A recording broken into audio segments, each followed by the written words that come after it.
guys.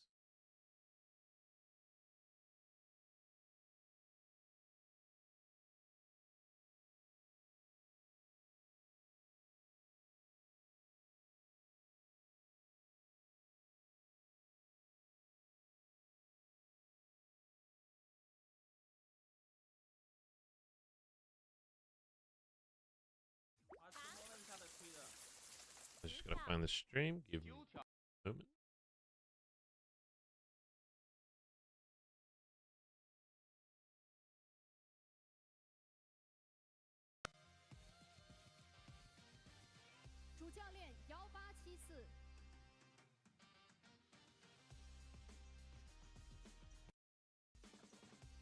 Okay, here we go. Where's my... this one. Hey. I should put some headphones on so I can hear.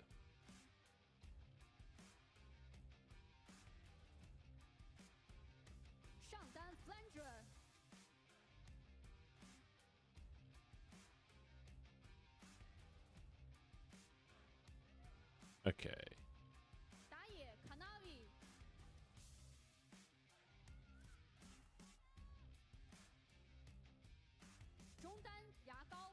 Coffee poured.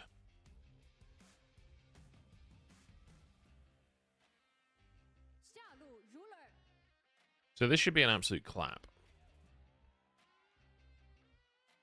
In theory. Oh, I should tweet out the stream as well, shouldn't I?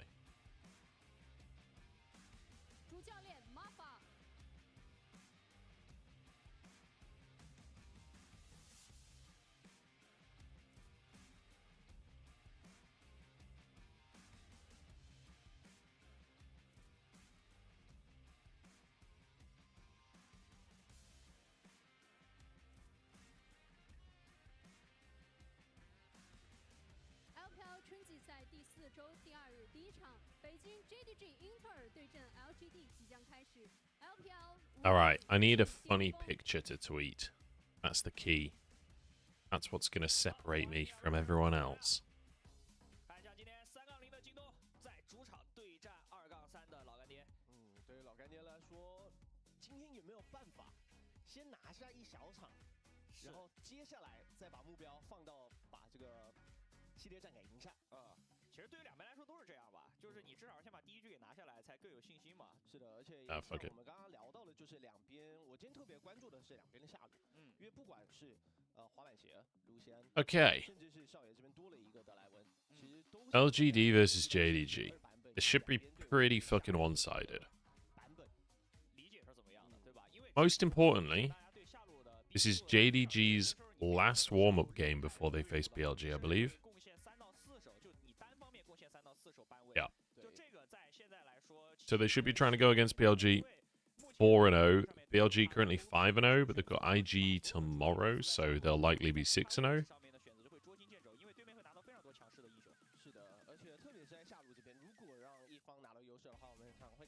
LGD, on the other hand, not doing as bad as I expected. They seem to be getting worse, though, is the problem. But they've had a couple of weeks off. We'll see.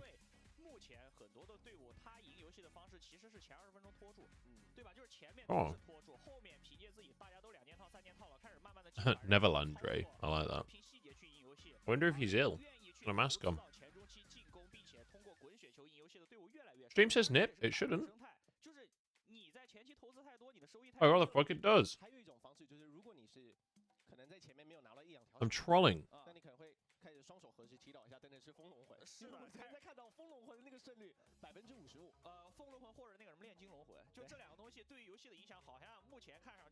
I am literally trolling, dude.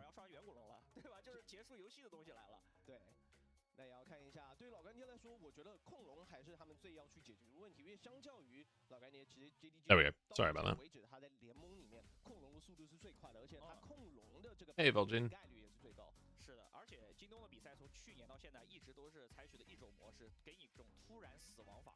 你 How's everyone doing? Hey, Forecourt Jester, man. How you doing? Long time no speak.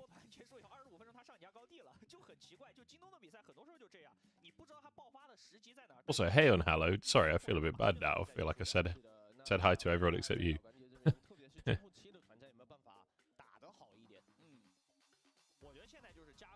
Alright. I need to get my brain engaged. Easier said than done. Just enjoying some 4 AM esports. Hell yeah. So,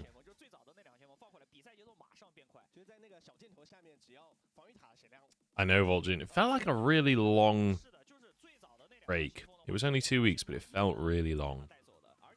Hey, real-time trees.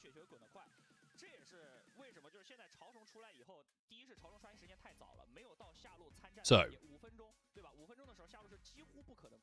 LGD, how do they win this? I guess in my head it's like, we've got to win through Haichao, right? I don't know how much freedom he's going to have to impact anything. Alright, this is the first 14.2 draft that I'm properly concentrating on, so... let's see how we go.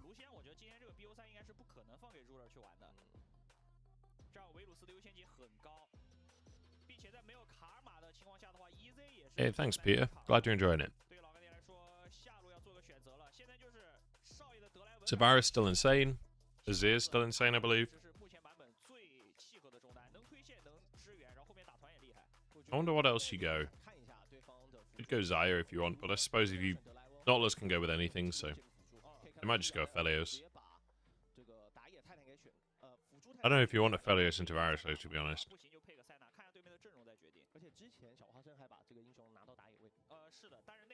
Varus Renata. I already love this comp from JDG.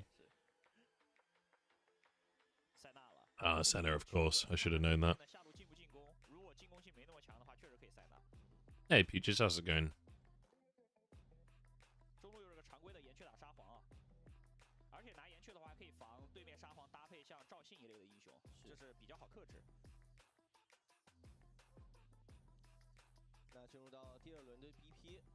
Alright.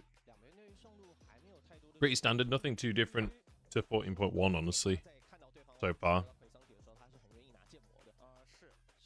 I'm curious what the jungle matchup will end up being. I wouldn't be surprised to see jungle bans here.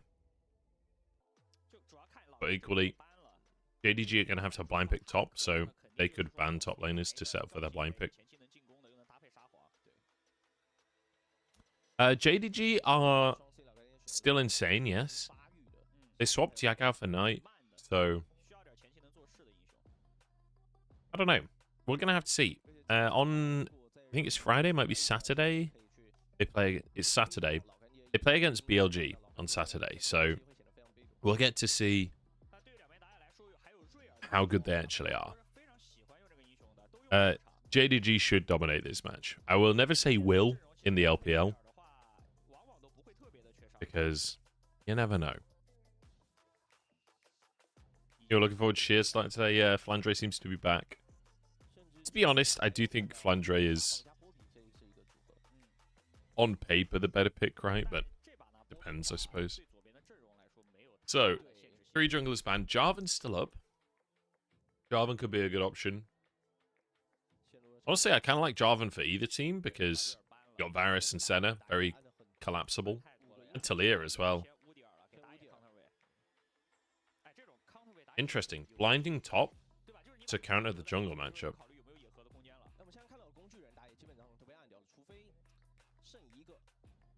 The Flandre just takes Aatrox.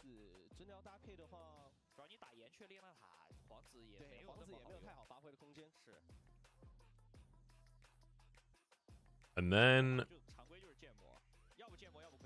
I say Jarvan, but oh, I guess Sejuani's good too.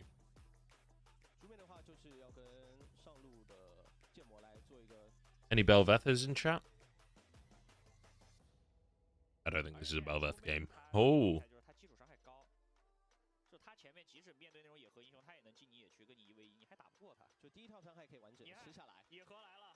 Now that would be cool. Okay. Meteor taking Graves up against Kanavi as well, who's famous for his Graves. This should be pretty fun to watch, honestly. A lot of damage on LGD's comp. Not as much on the side of JDG. I feel like Ruler has to go for on hit.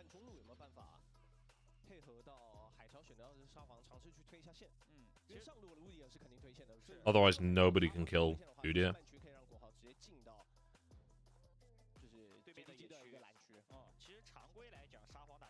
I feel like this is going to depend a lot on the early game. I think late game, honestly, LGD's comp looks pretty good in terms of like a formal 5v5. But I feel like if JDG can use like Talia or use the Sejuani to skew lanes, I mean, that's the thing. That's always the thing with these kind of matches. With a team like JDG, quite often you're just so far ahead by 15 minutes that the compositions stop mattering as much. I'm watching this on Huya, Varen.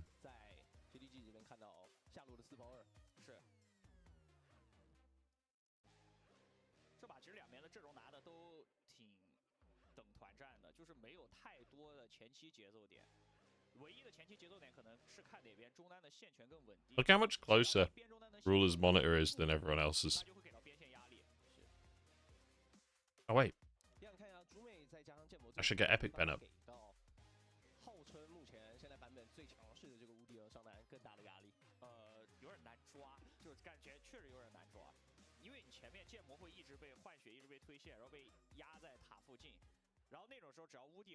Ooh, the fan vote is not fun for LGD. So I can't remember how to do the Epic Pen.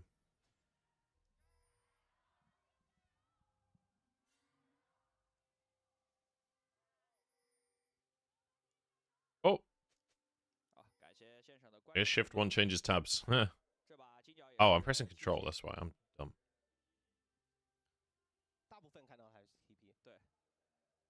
Okay. Wait, what?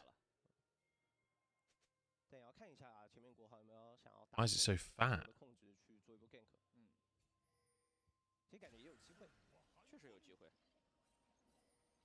Okay, I don't know how to fix that. There was something I wanted to point out, but can't remember what it was now.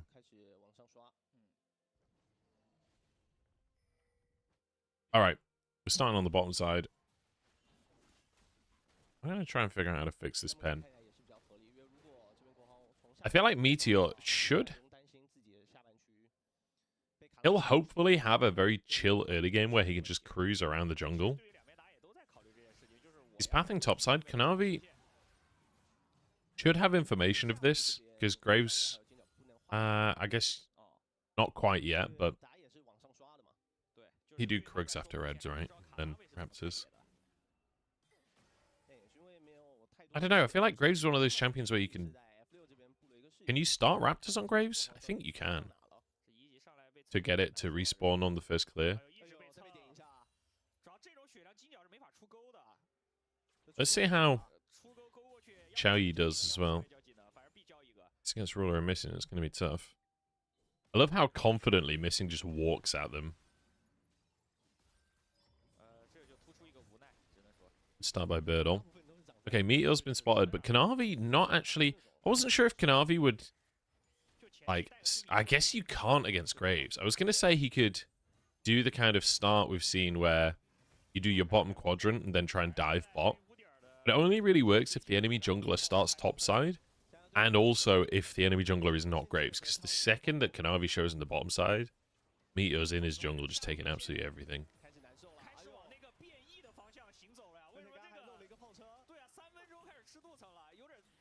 They've already got a plate, man. Yeah, Ruler's going lethal tempo. He's going on hit. I want to see what his build is on 4-2, 14-2.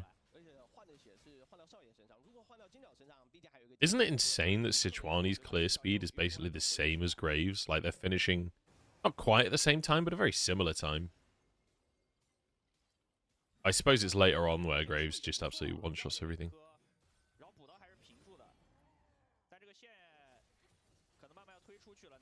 So Kanavi forfeits the top crab, not too surprising. I wonder if he'll try and do anything, or if he'll just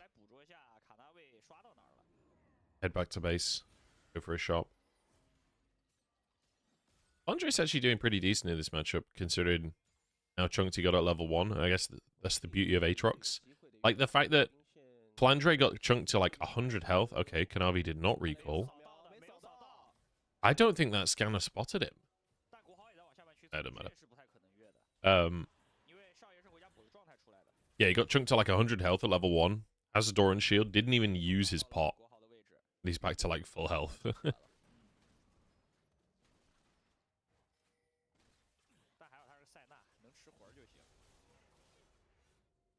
I wouldn't be surprised if this is quite a slow one in general, just because, or at least for the time being, because we're waiting for level 6, really. Like, at level 6, Yagao can start to make things happen. It depends, though. It depends if you can get Prio mid, but Yagao's a player that will quite happily sack waves to make something happen on the map, so it seems like he's comfortable in the matchup anyway. If he can't play Talia, he can't play anything, I'd say. Interesting. Jin Zhao just full clearing on his own bot, so Xiaoyi can move up. They want to go for the grubs.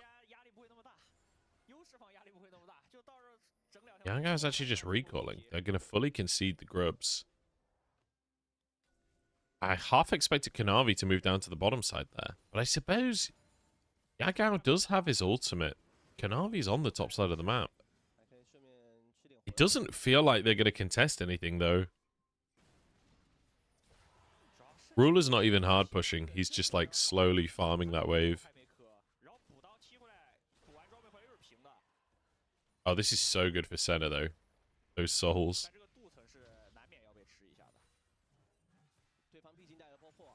It is fasting Senna, of course.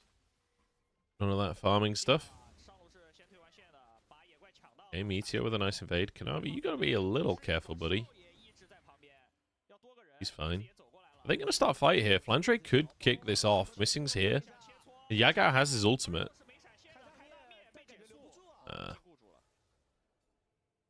Tough one. Alright. Pretty great start from LGD. Very, very quiet from JDG. I think they're waiting for Kanavi's ultimate. I think that's the point at which they start to make things happen.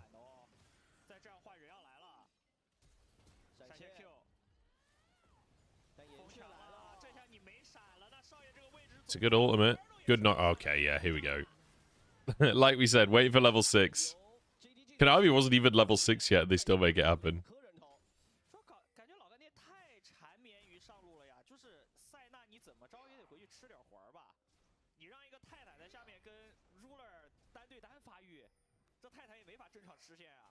I'm not blocking any info.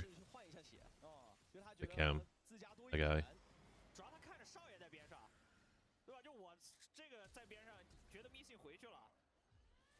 Good flash from Xiaoyi, but they obviously had no idea Talia was coming. They should have just been fucking sprinting for their lives. So they just, again, they completely sacked mid-wave for that. You can see Haichao is like 2 waves ahead mid.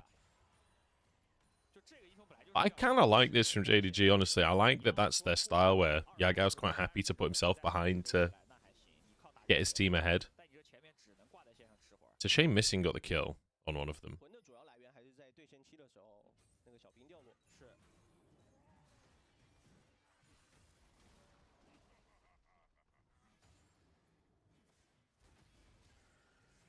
Not a bad lead for JDG. 1,000 gold up.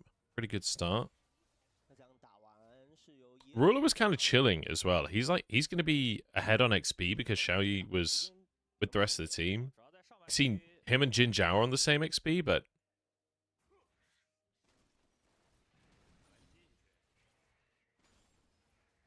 my cam is not blocking any info, guys. There's no info behind me. You could even see the wards.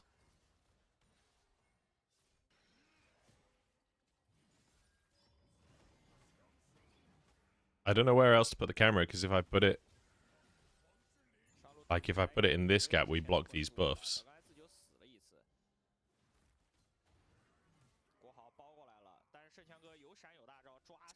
Yeah, Udyr is pretty standard top lane at the minute. It's a very good blind pick because you can get shove in a lot of lanes. And honestly, you're pretty good at 1v1ing a lot of champions.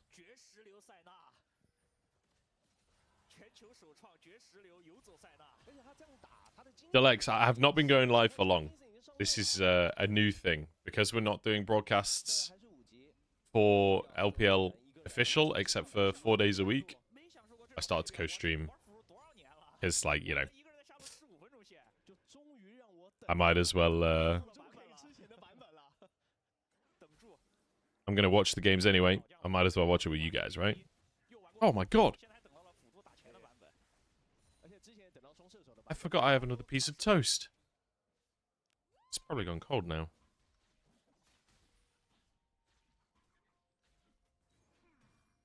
It's like buttered cardboard.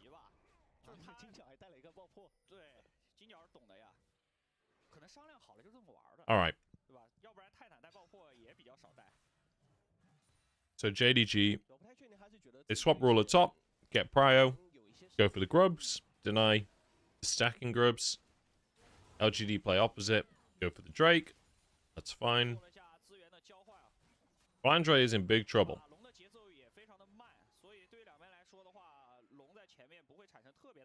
Flandre is not in big trouble because he has fully respected the play. And this is why we love Flandre. He gets it. This man was bred on the weak side.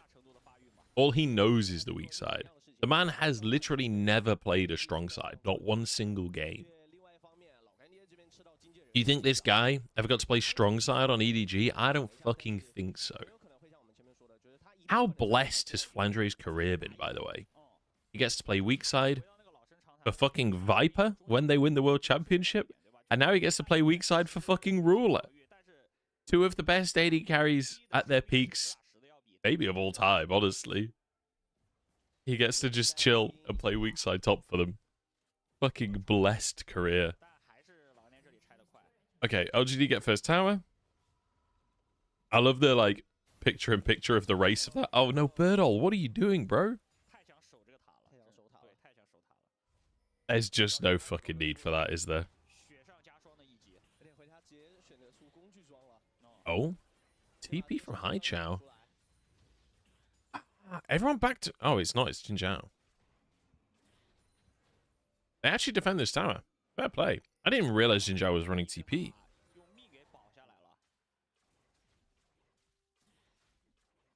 Yeah, to be fair, Peaches, I'm being facetious. Like, he got strong-sided quite a bit at Worlds when he was playing Graves. But he spent a lot of that year just weak-siding, right? I mean, that was one of the reasons that people were less confident about that team.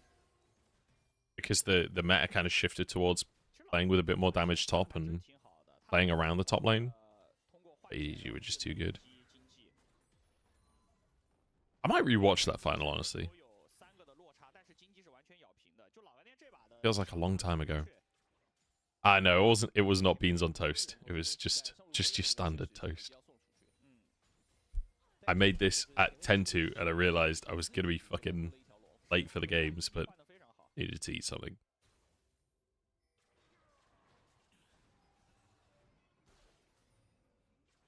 Okay. Tower finally goes down. Ruler gets solo gold for the last plate as well. But the gold, honestly, LGD are doing a really good job of tempering this game. They're 3 kills down, but like, even in towers and they got it first, even in grubs, a Drake up, they're 1,000 gold down, but when you consider the amount of scaling in their comp, that's really not a big deal.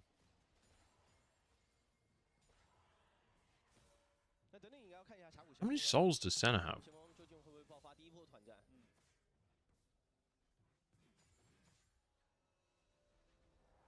Doesn't say. You can do these, like, stat pop-ups on the website, but none of them are, like, that useful. 换线，结果就是打野要过去帮忙靠一下。就刚刚画面上也出现，两边在拿边塔的时候都是3个人抱团。对。而且是镜像式的抱团，就你在这边，我就在另一边。Wow, TPing High Chow basically to the tier 2. That is supreme confidence that everyone on JDG is topside. And honestly, yeah, like Senna is here. They've got Udyr to frontline. This is a pretty nice start for LGD. They're going to try and trade a tier 2 for the Herald. This is guaranteed Herald for JDG. High Chow's already got this push because of the TP. Now Xiaoyi can move as well. It's going to be a tier 2 traded. This is pretty good for LGD, honestly. Ah, can they finish it? Okay, yeah, they're good. Oh! Nice try, Hao Chow. It's fine, it's fine. I got a little dicey, I'm not going to lie, but they're okay. I don't know if Birdall can protect this tower. I don't think it's worth trying to. Although, Jin Chao's here. Yeah, I guess I underestimated how quick everyone can move. Everyone was down to defend the tier 2. This is actually, honestly, just a straight-up win for LGD, because the Herald was even used and didn't get the tower. Guys, am I seeing things? Or is LGD kind of out-macroing JDG? Doth my eyes deceive me? I'm kind of disappointed at how little Istalia has been used to cheat tempo. Good hook on Missing. Missing's not really the target, but Birdall is just chilling still. Oh my god, the front to back is too easy. The amount of value that Senna and Azir are getting in that kind of fight is insane. JDG gonna lose this game? That's actually nuts. I don't think it's over yet. LGD are only just ahead, but that's 2 Drakes now. This will be 3rd tower as well.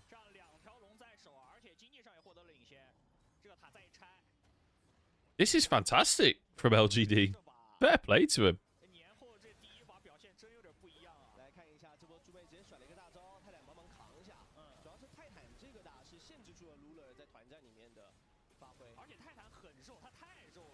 I think they just didn't... I don't know if they expected JDG to hard contest Herald, but I think it was more like... sorry, I don't think they expected LGD to contest Herald, but I think it was more that they expected to be able to get more off of the Herald and didn't expect LGD to be proactive and hard push bot lane like they did. Why is LPL English only on weekends? I don't know, brother. I don't make those decisions. I'm a freelancer. But yeah. We're not doing we're doing Thursday to Sunday, basically. Not ideal, but is what it is.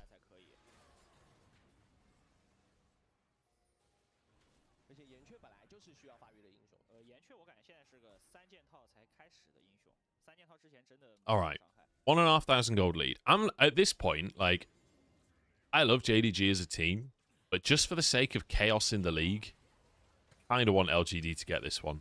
Oh, good flick back. Oh, great hook from Jin Jiao. Wait, is that a new emote? I've never seen that Scion one before. I feel like they've made that emote specifically for Wayward.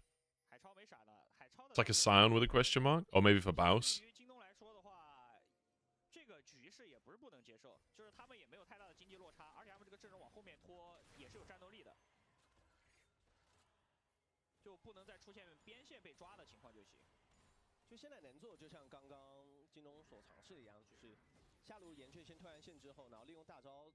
Okay, the toast is gone.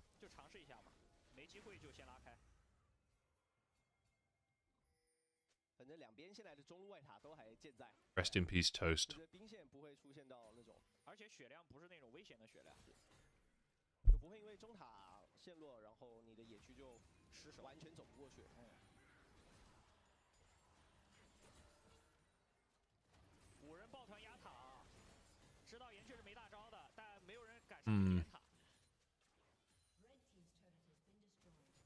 It's going to be tough for LGD to just straight up siege like that, unless they've got Baron.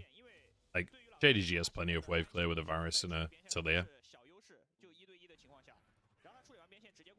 Because like, on-hit Varus' wave clear isn't as good, but it's still decent. It's still fine for stopping a push.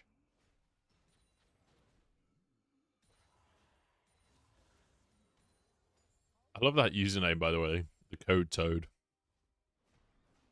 That's great.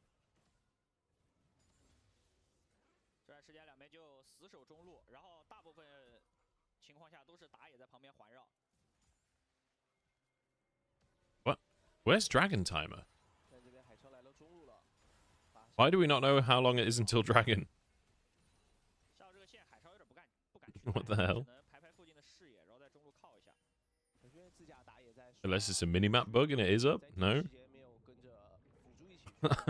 It should be spawning pretty soon, right? First Drake was taken at 10 minutes. I don't know when the second Drake was exactly. Okay, there we go. It's a minute away now. Or 30 seconds away now.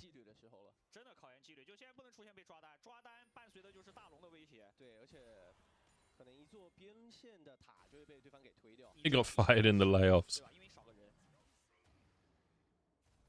I'm not sure anyone at TJ Sports was laid off by Riot. LPL is actually run by a totally different company. Believe it or not. Oh, Flash Forced. Not bad. You'll take that as LGD, absolutely. And this might be a tower. They do this real quick. Birdall did a good job of just blocking that ult. There's not really any damage on JDG. They do nothing. Like, Xiaoye is literally sustaining harder than they're damaging. Oh. Xiaoye just had to use his flash and his cleanse.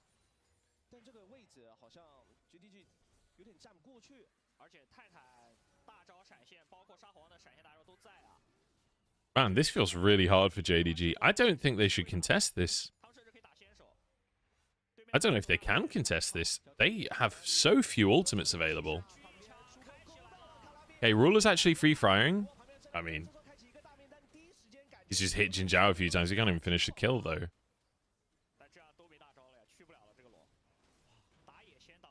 Damn. JDG are panicking. JDG genuinely don't know what to do. That's crazy.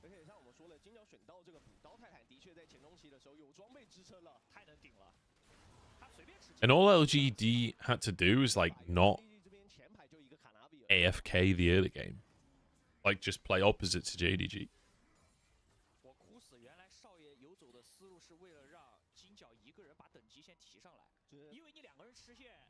Kind of crazy. Ruler's on 2 items. 250 CS, not bad.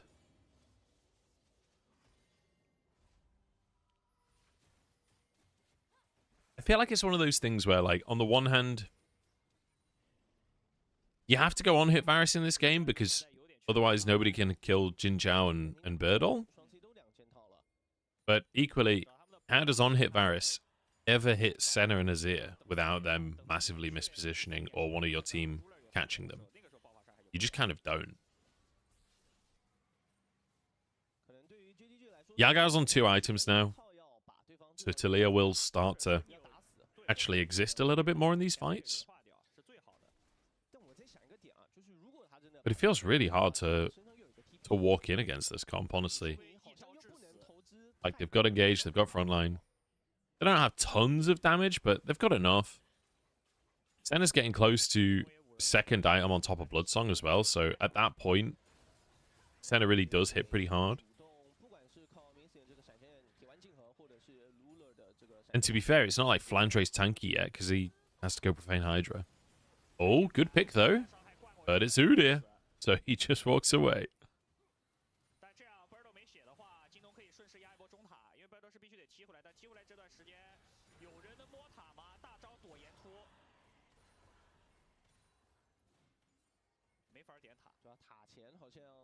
John Silverhand, what kind of stuff would you like me to do? I'm like answering questions in chat and that, but I'm still pretty new to streaming in general.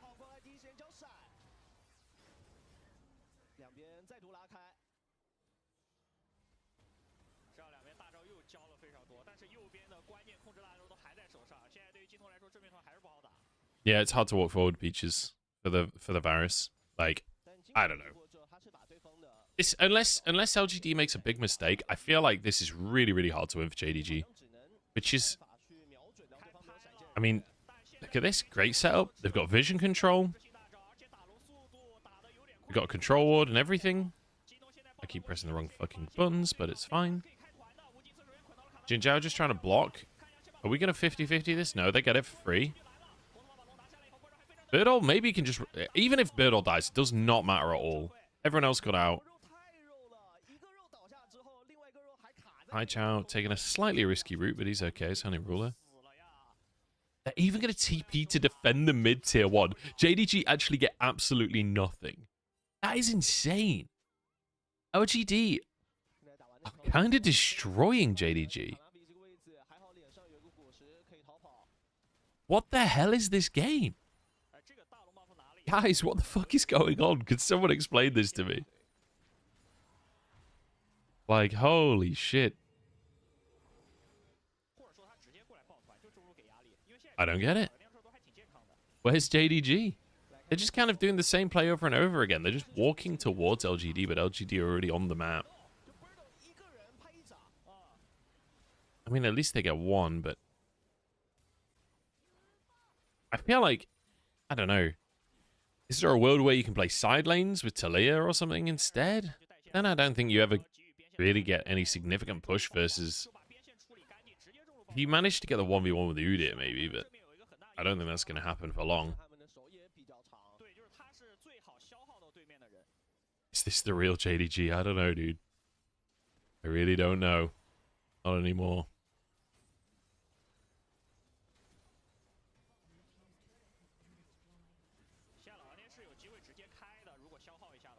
It's kind of crazy because I feel like JDG's games had not been as exciting as the previous year.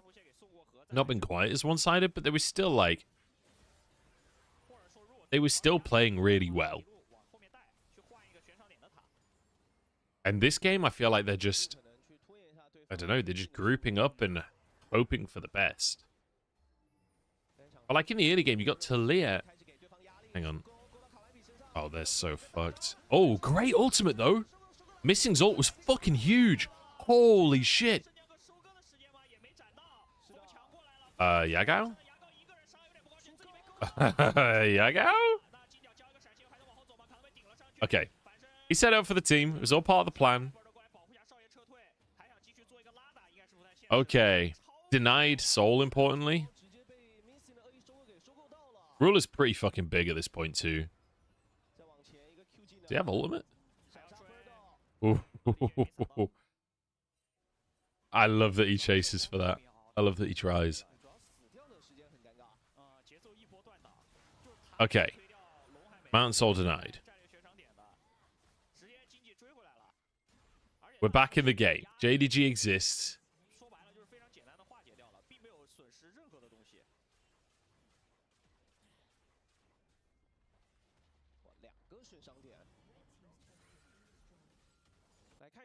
Yeah, I mean, the draft is incredibly hard to play.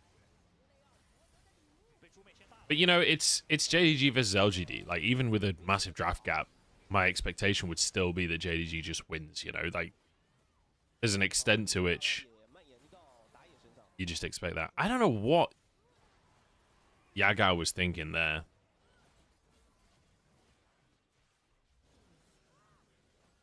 I really don't know. So, they can win fights. But what we've discovered is it's all down to missing. And Kanavi can't be caught out in the jungle. That ain't your jungle anymore, buddy.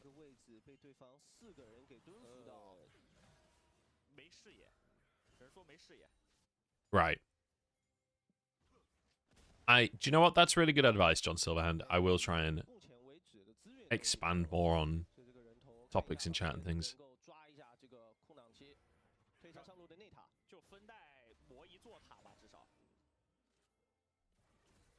But again, like, I feel like the problem we've got, right, is that JDG managed to get, what was it, 2 kills off of the back of missing, having a huge ultimate, and to be honest, LGD kind of overstepping under the tower. I don't think that's going to happen again. I don't feel like they've gained any control of the map or anything. Like, you've got 2 items plus Bloodsong on Xiaoya now. Almost 3 items finished on Haichao. Graves has 3 items, so Meteor is, like, quietly doing a lot of damage in these fights as well. They're just kind of bleeding out. We need some kind of... What we need is for JDG to actually get control of an objective area before the objective. Like, every single fight so far, we've seen LGD starting in the river, starting with Prio and starting on the objective. And JDG have to try and push into them, which against Azir Senna with a big front line is basically impossible. If JDG can start in the river, or better still, if JDG can, like, get into one of these brushes... Why is my epic pen so huge? That's how they can, like, try and find a pick before the fight. Don't actually have a clean 5v5, right? Look for the Kanavi ultimate, the Yagao flick back, etc. I feel like that's the only way that you can consistently win against this composition. You've got pretty much 4 targets that you can focus for a pick. Because, like, even the Nautilus, he's tanky, but he's not. With an on-hit Varus, he's very killable.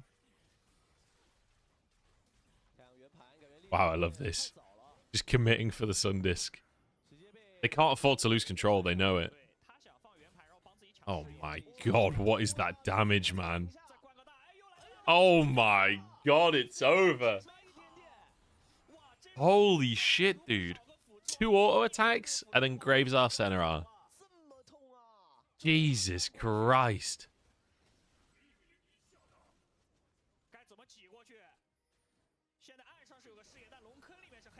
Alright, Kanavi, Desperation Stations. It's a good Talia wall. Maybe this is a fight that they can win. It's 4v3 for a second. Big damage on Xiaoya, but Yagao's gone down. Ruler has to do something fucking miraculous here for them to win anything. Because Yagao is struggling in these fights.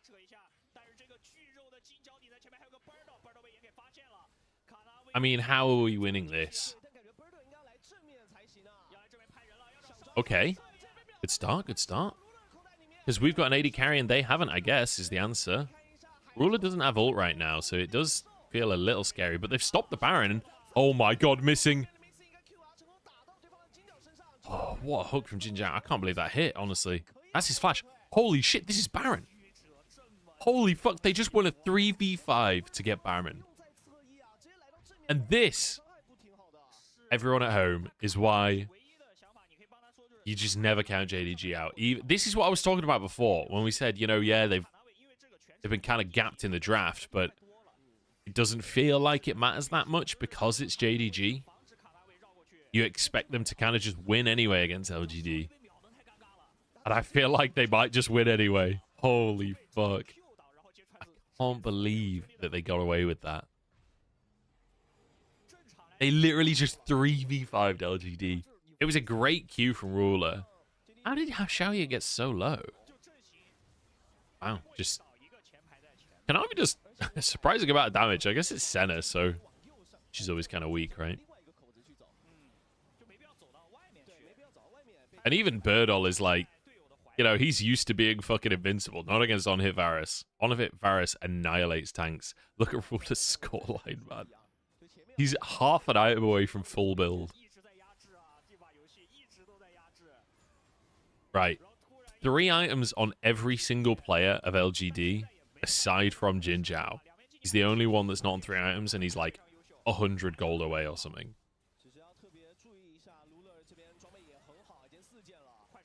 But it's kind of similar on the other side. Okay, you know what? I'm zoned in now. I'm locked in. This is actually an exciting game. I thought that this first series was going to be boring as fuck. Oh no, Ruler got hooked. Ruler, no! Okay, he's alive. Hai Chao is just getting wrecked by Flandre, by the way. Flandre literally just dicked Hai Chao. What the fuck was that? I want to see that in the replay. I was watching Ruler, and then in the meantime, Flandre just destroys Hai Chao.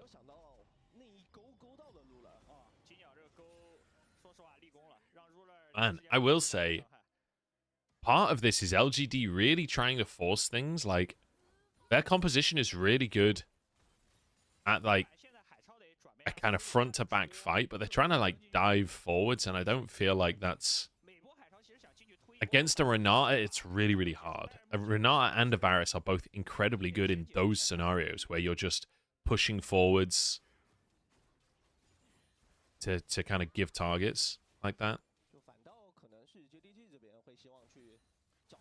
I'm normally a play-by-play, but one of my New Year's resolution this year was to try and improve my game knowledge and, like, be able to, not necessarily flex, but, like, if somebody's ill or whatever, I could substitute. So I'm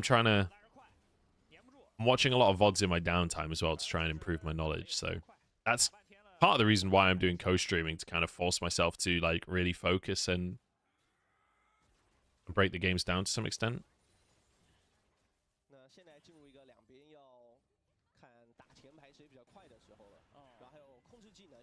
And RV is looking for an ult.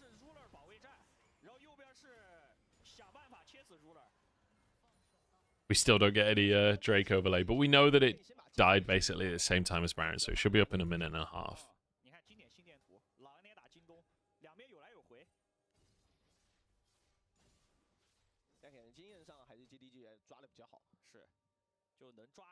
Oh, I forgot about my coffee.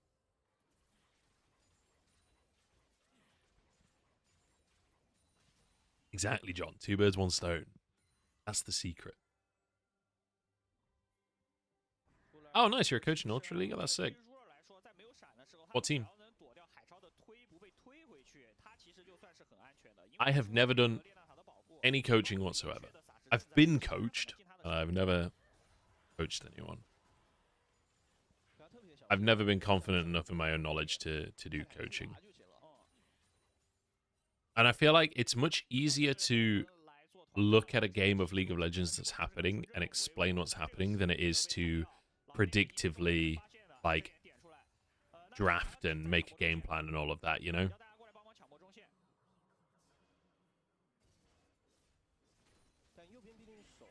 Yeah, Peaches, I'll definitely do some co-streams with other people as well. Like, me and Dagda have done quite a few of them. He had LEC finals yesterday, so obviously he's not co-streaming. I don't know if he's doing any this week, or I don't know what his plan is really, but me and Dagda did a few. I was chatting to Kelsey Moser as well. We're pretty keen on doing some co-streams together. And I know Mazel is keen to get the gang together. So we could do, one of these days, we could do a big like LPL Casters co-stream together. Is Dreams? It's really hard to say right now. This is a very close game. This will be Soul for LGD if they can finish the Drake. Flandre's got a really deep flank. I don't know if he could survive it though. This is the problem with the current Aatrox build. You're just so squishy. Missing's dead. Oh god, it's a disaster. To answer your question, no, JDG is not winning. Ruler's used his ult as well, so he can't even be anywhere near this. It's an absolute massacre. Well. Oh my god, look at... Ruler just picked up a Zhonya's. He had a Zeal before. He sold it, and he's gone for a... Oh, wait, no. He sold his Zhonya's. He's got Seeker's Arm Guard, so then he can go back to Fountain and get a Zhonya's as well. So he can stopwatch twice in this fight to try and save the game. God damn, Ruler is such a fucking Chad. He didn't even use one of them. But I respect the idea. God damn. LGD just took a game off JDG. What the fuck is going on? Holy shit. They said it couldn't be done. They said it couldn't be done. Wow. What are the odds? I mean, anyone who put like a blind bet on LGD before this game, I bet the odds were like 4-1 or something. Fucking hell. Oh dear. How come there's no LPL broadcast last night? I don't know. I do not know. It wasn't scheduled for some reason. I don't know is the answer. I am but a lowly freelancer. I don't get to make any decisions on that kind of thing.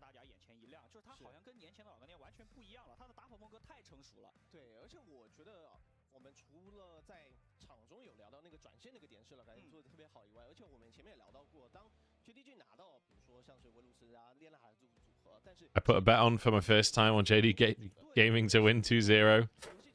I mean, they are very good, typically. Today, let me just clarify for you, Cream Streams. This was not an expected result. This is not the way that I would have expected this series to start.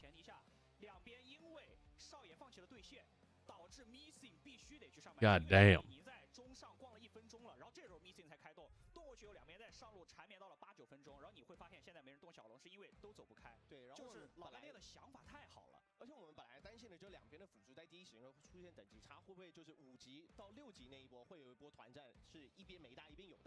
Yeah, I should not speak. If I speak, I am in big trouble. I can't really talk a lot about that kind of thing publicly.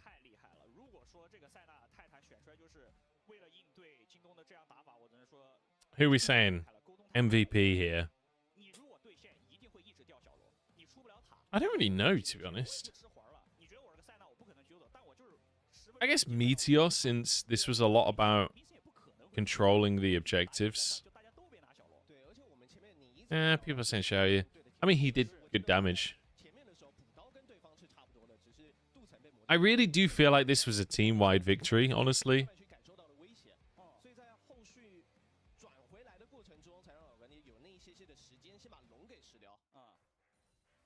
I feel like the fact that they managed to control the neutrals so well early on in the game is the reason that they were in the position they were later on, which is why I'm saying Meteor, but I think Xiaoyu is fine.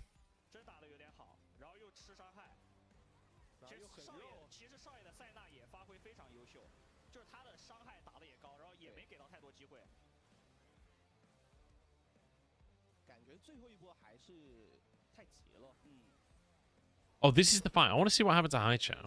Oh, wait, no, this is not the fight.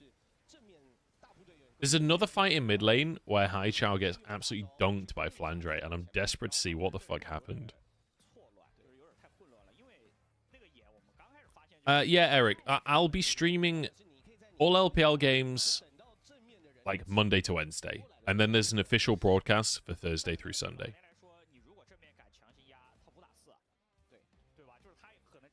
What was the final kill line? I don't know. I do not know, I'm afraid.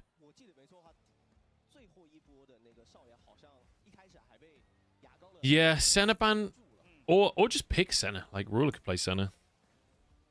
I'm just surprised that they didn't.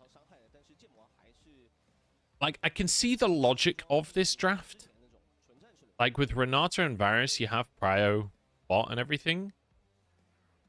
But I don't know. I feel like they weren't proactive enough. Yeah, this is where Flandre literally just destroys Haichao.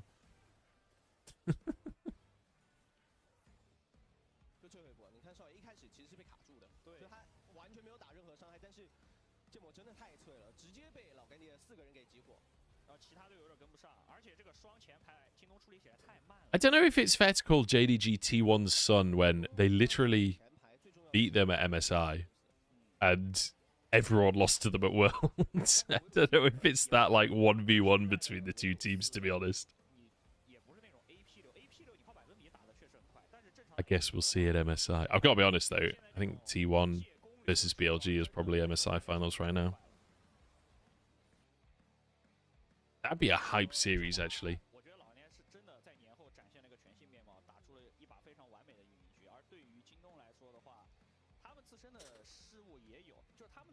Yeah, man. You're right. Jezreel, you're absolutely right, dude. Like, it's been, what, 4 weeks of professional play? We should probably call the World Championship already. Every other year, the team that's the best after 4 weeks is always the winner of the World Championship, so that just makes sense. Okay, let's see who the MVP was. Hey, Jinjiao. I think that's fine. Had some good hooks. Had some good escapes.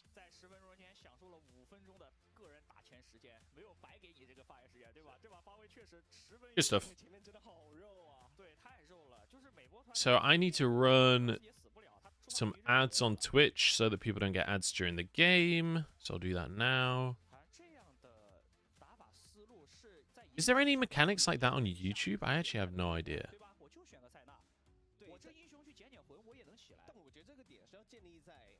I guess it's just pre-roll ads anyway on YouTube, whether you like it or not. This is the first time I've ever had significantly more viewers on YouTube than on Twitch. During that last game, we had 10 times more viewers on YouTube than on Twitch. Never had that before. That's pretty cool.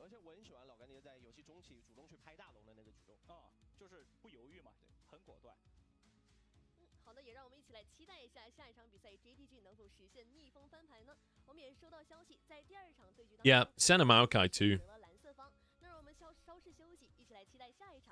Yeah, forecourt. The way that it works with LPL co-streaming, I'm gonna be totally honest in a way that most of the co-streamers aren't.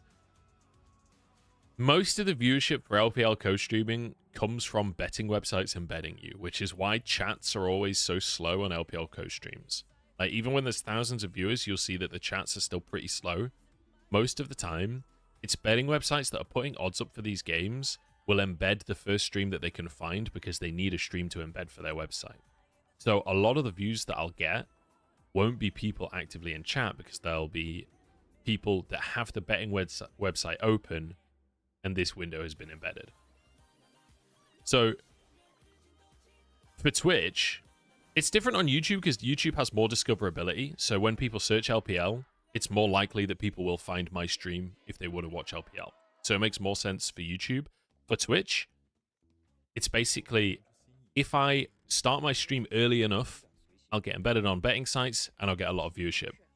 If I start my stream later than everyone else gets the embeds and I'll be on like 30 viewers. How long is the break? Usually like 5 to 10 minutes. I would expect the next game starts, yeah, in like maybe at 1:15. Thank you, Robert Sarah. I appreciate that.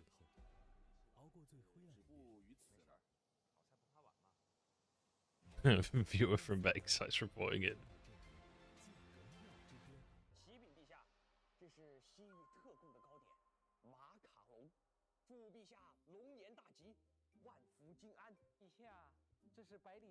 Yeah, we used to in the LPL chat as well. LPL chat these days is literally just emote only. It's so depressing. The problem is, with LPL, you sometimes have more than one game happening simultaneously. Or the main game ends up like behind or something so that we can do the whole broadcast. So you have to put it on emote only or people will put spoilers in.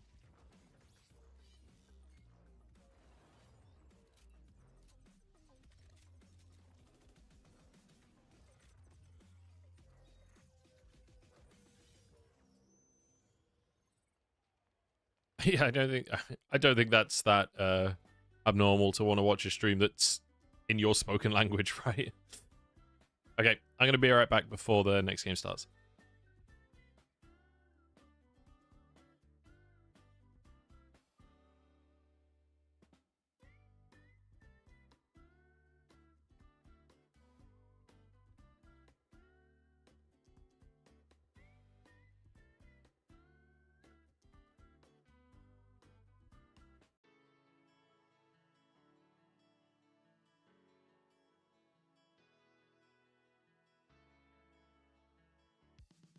Hello，各位亲爱的召唤师们，大家好！这里仍然是2024英雄联盟职业联赛春季赛常规赛第4周第2日的比赛直播现场。接下来要进行的是今天的第1场 BO3的对决，由北京 JDG 对阵 LGD 的第2场比赛。好的，也再次欢迎各位回到我们的比赛直播。那在第1场比赛当中呢 ，LGD 以精彩的战术运营赢得了比赛的胜利。那马上下一场比赛就要开始了，在比赛开始之前呢，还是有些重要讯息要和各位召唤师们同步一下。极速保护，全效应万变。美孚速霸润滑油，快速应对战况变化，全效保护英雄出征。玩游戏就选拯救者，2024联想拯救者全系列产品再度升级，高能登场，与所有召唤师一起为战而生。音浪无限，一绝云巅。2月19日至25日，第7届英雄联盟云顶之弈公开赛全国总决赛盛大来袭，看最强意识巅峰对决，谁能夺得冠军，赢取100万奖金。每晚18点，让我们一起关注云顶之弈赛事官网及各大直播平台。好的，那刚刚我们也是说到 LGD 上一把的战术布置真的非常的漂亮嘛。那么这一把，2位解说老师觉得 JDG 应该以什么样的手段进行反制呢？我觉得京东有一个最简单的方法是什么？卡纳维玩把野核 ，Ruler 拿个大核，对吧？上路选个坦克，中路来个正常带节奏的英雄，是，然后给 Missing 选一个要 Ruler 是大核就保护型辅助，如果还是维鲁斯一类的就选一个就是像炼丹塔一样的辅助，这是对于京东来说最简单的解法了，就是也是他们每个人玩的最好的这种英雄类型，最擅长的类型，对吧？而对于老狼爹来说，我觉得在赛前大家觉得硬实力有差距的情况下，能在对线不利的情况下，用这样的巧思去影响比赛，真的是非常酷的一件事情。我觉得最关键的点还是他们在15分钟之前的对线都处理得很好。就我就算拿到一个塞纳加泰坦的组合，但我下路没有感受到特别大的压力。其实压力还是挺大的，要不然就在前面玩完那一波之后，就是那波以后回来就没压力了。就真的在4分钟发现对线已经变得很畸形了以后，少爷直接走了。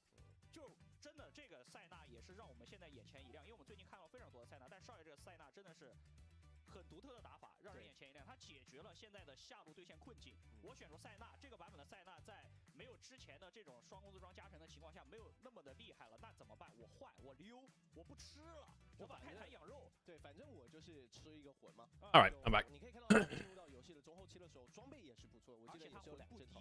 对，他魂不低，因为他每条路都去。野区他也去，而且他去打那个潮虫的时候，他也蹲在那里，是的，等着那个潮虫，就是打野怪，他一定在边上，因为他也不回去，对吧 Yeah, the way that chat reacted to the LPL hostesses is extremely uncomfortable. 10 million viewers and Munch isn't even here. How's it going, Alex? Alex, you're watching on YouTube? What the hell? I thought you were a Twitch man.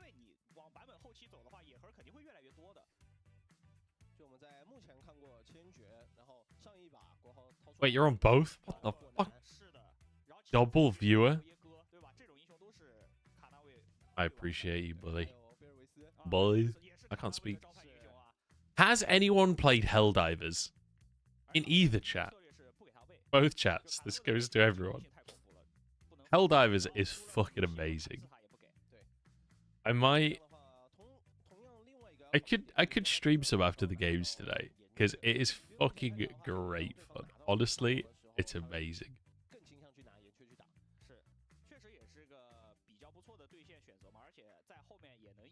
Yeah, I gotta be honest, generally speaking as a viewer, I prefer YouTube as a platform to Twitch. I think the player is way more useful. It's faster. It's cleaner. It works better. Like, yeah, I don't know. Yeah, Helldivers 2. It's so fucking good. Like, the music is amazing. atmosphere of the game and like theming is amazing. The enemies are fun to fight. Like once you get a squad together and you're all working together, like it's so much fun, dude. All right, here we go. Draft number 2. All right, center band. JDG actually swapping to the red side. Kind of curious. I guess they're going to be able to get counter picks.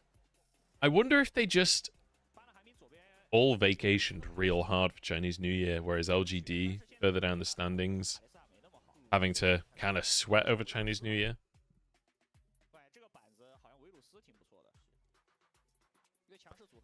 So Sputnik, if you on YouTube, if you go on play speed, even if you're on live, if you go on play speed and set it to 2 times, it will actually like catch up to the Twitch stream.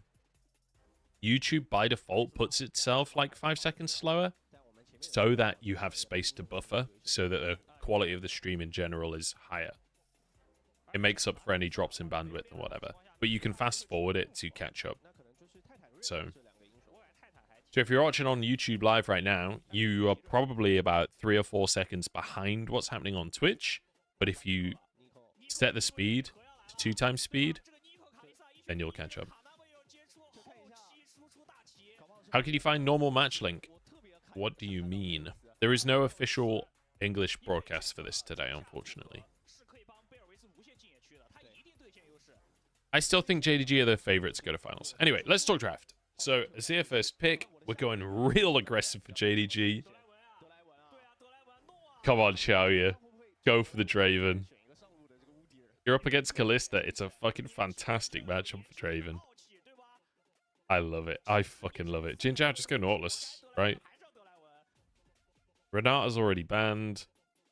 What are they going to go with the Callista? Oh, wait. That's Nico's support.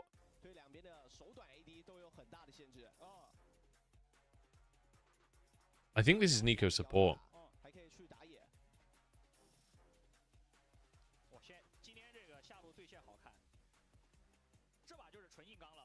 So Rel with the Draven. I don't think they're going to reveal this is Nico's support until the end, but think about, like, what do you put with a Callista? Like, maybe Blitzcrank, I guess, but with a Rel in the bot lane, you don't really want to be playing Blitzcrank. Nautilus would be available. But I think that this will be Nico support, and I think that JDG won't reveal that fact. I think they want LGD to ban supports, but LGD are probably onto this. You probably ban mid laners at this point. I guess top. Yeah, I guess you're expecting to blind top lane, so you could ban top laners.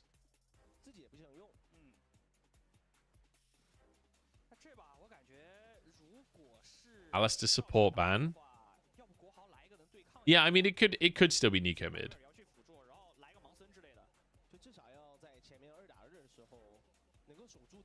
The fact that JDG are banning supports makes me think it could be the Nico.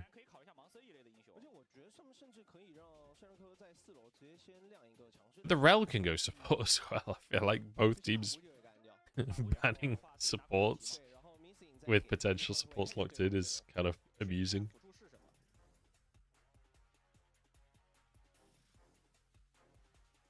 Hey, welcome Thrash. Welcome to the stream, mate.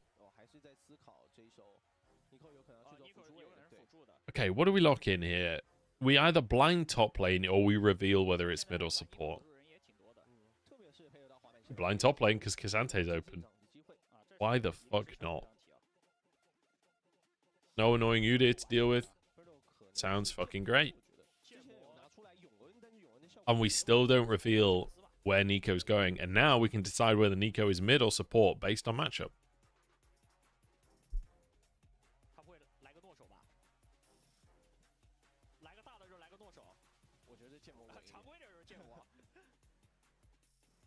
So now LGD, you know your top lane matchup.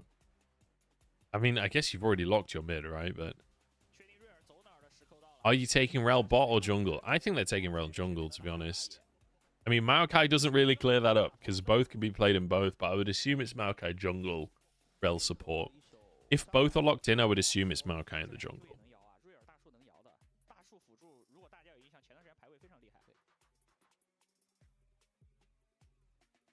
It's Thrash. So we are LPL broadcast is on Thursdays to Sundays. This split. There's no official broadcast on Monday, Tuesday, Wednesday, unfortunately. That's why I'm co-streaming. So I usually commentate on the main stream, but because there's no mainstream right now, I'm trying to fill that hole a little bit. Okay, it's Nico mid. That's kind of disappointing. I'd got myself so hyped up for the Nico support. Okay. Missing's Rakan is fucking insane, though. So that'll still be fun to watch. I'm kind of scared for them bot, though. Oh, it is Rel jungle. It is going to be Maokai support instead.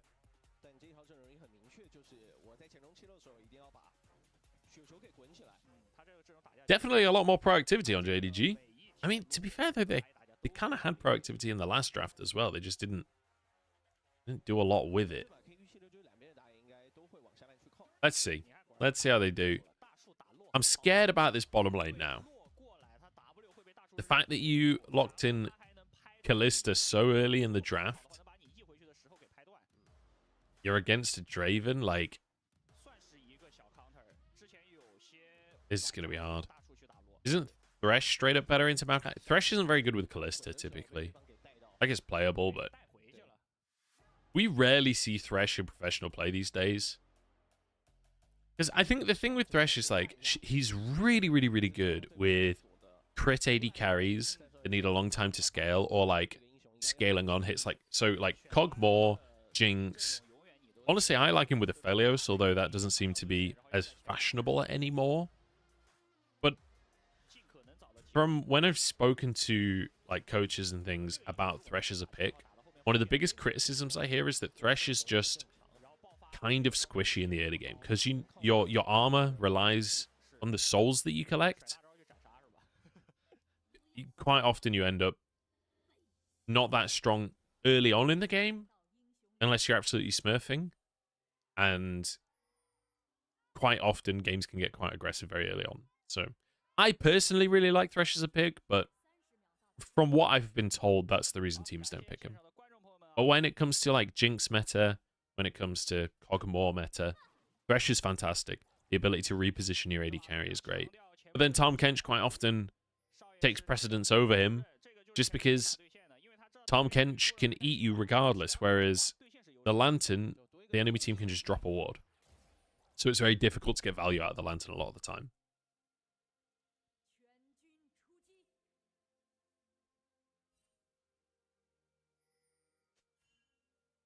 So, I like Thresh, but he's not super great. Also, I don't know if he is that good into Maokai, because your Twisted Advance, you can't flay it.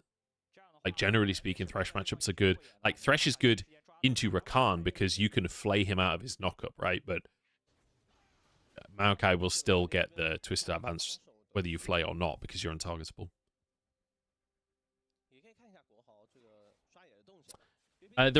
There is an official English cast, WTF dude, on Thursday, Friday, Saturday, Sunday.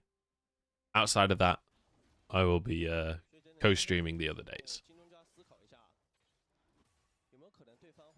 Hey, Warner. Did it stop raining for you? I have no idea. My blinds are closed. I haven't even looked outside today. I am an indoor gamer.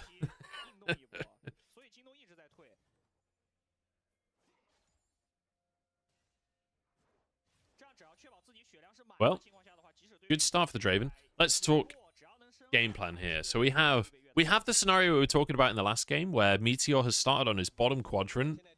He can now threaten in the bottom side through the priority. So this is what I was talking about last time, where LGD, Meteor played it well to start bot because the enemy team was going to have prio. Because now Meteor can either invade onto Kanavi or threaten a dive. And Kanavi essentially has to respond to whatever Meteor wants to do. So Meteor can kind of just waste his time. Maybe he can go for a camp steal. But Kanavi has to be down here. Meteor, can he actually just steal this blue right in front of Kanavi? Kanavi has smite. Okay, Kanavi got it, but has he traded his life for it? Oh my god, we're already stacking the Draven. No! Ignite got it. It's like 1 HP. That is so sad. Okay, and now Meteor moves over. Holy shit, are they going to get 2 kills already? This is a fucking disaster for JDG. Do they have any way of getting him? Okay, but hey, LGD already a kill. We're going in for more. Draven just does so much damage early. They're going to try and chase for the kill. Oh my god, they actually win that. Xiaoyu couldn't get on Ruler. Wait, they're going to just straight up win 2v2. Missing has flash if he has knockup. They're going? No, okay. Holy shit. Ruler and Missing, I don't think they're meant to win that 2v2. But I guess Jin Zhao had already used his Ignite. I guess just summoner advantage? I don't know. I need to watch a replay of that. Oh my god, we're going again. Holy shit, they're killing Draven under the tower. Missing dies, but honestly, who cares? Honestly, who cares? Because Xiaoyu didn't even get the cash in for the previous kill. Because Jin Zhao got the kill, so now he loses a bunch of stacks as well. Holy oh shit, sorry. I forgot to change cams.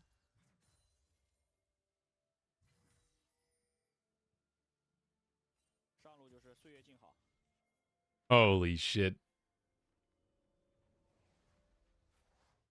The only team you can see beating JDG right now is BLG. Well, LGD are 1-0 up in this series, my friend. This has been a hell of a start to the game. But Ruler and Missing taking things into their own hands. Unfortunately, Missing did get both of those kills, which is not ideal. But it's kind of okay. He's got boots. They've both got boots now. JDG starting the Drake without bot prio feels really scary. Maybe they can get it to reset? LGD not confident enough to actually fight for this themselves. I feel like they probably could have. Like, Ruler would lose so much CS if a fight starts there.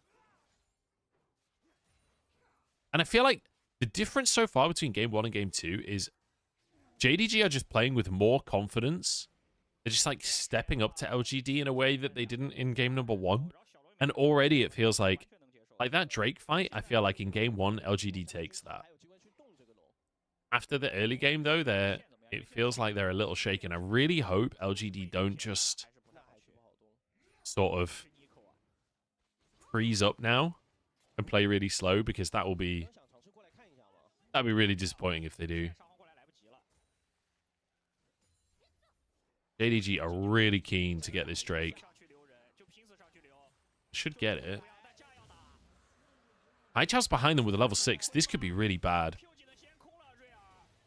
Oh, Ruler's in so much trouble. He doesn't have flash. But actually, he's not in trouble at all, because nobody can collapse. Oh, good stun from Meteor, but he's traded his life for it. I think he just established that he was going to die anyway. That guy's going to go down. Oh my god, it's cash in for Draven. Oh my god, they're all so low.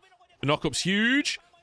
Holy fuck. Okay, double kill for Draven. This is an absolute fucking bloodbath. Can Kanavi finish this? Yeah, okay, nice. Holy shit. What a game! This is what I'm talking about. How the hell is JDG LGD this good of a series? Is this LGD roster expected to be good? Not really. Like, I expected them to be towards the bottom of the table. I expected them to be like 16th, 17th.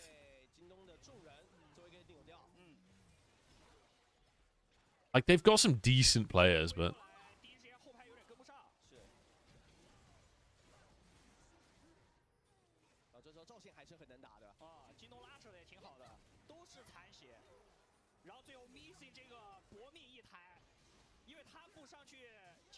Okay. Fucking hell. What a clusterfuck of a fight.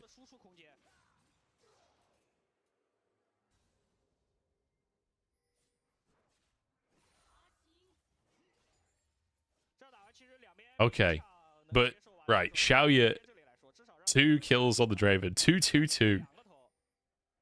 Ruler right now is playing support Kalista, which is not ideal. But he's only 400 gold down. Like, considering how this early game's gone, how many kills there have been going around, I think that's honestly kind of a blessing that he's not further behind. Like, the fact that Jin Zhao got that first kill rather than Xiaoya getting it.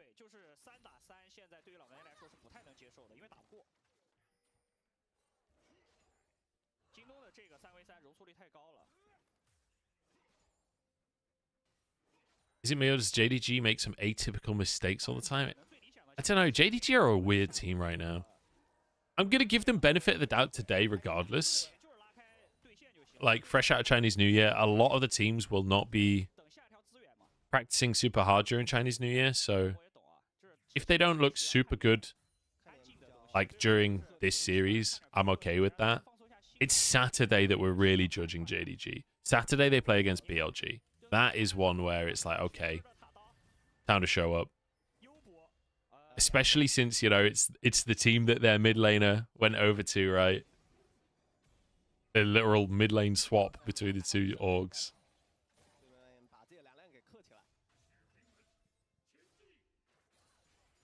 So we'll see. We'll see. That's going to be such a good game.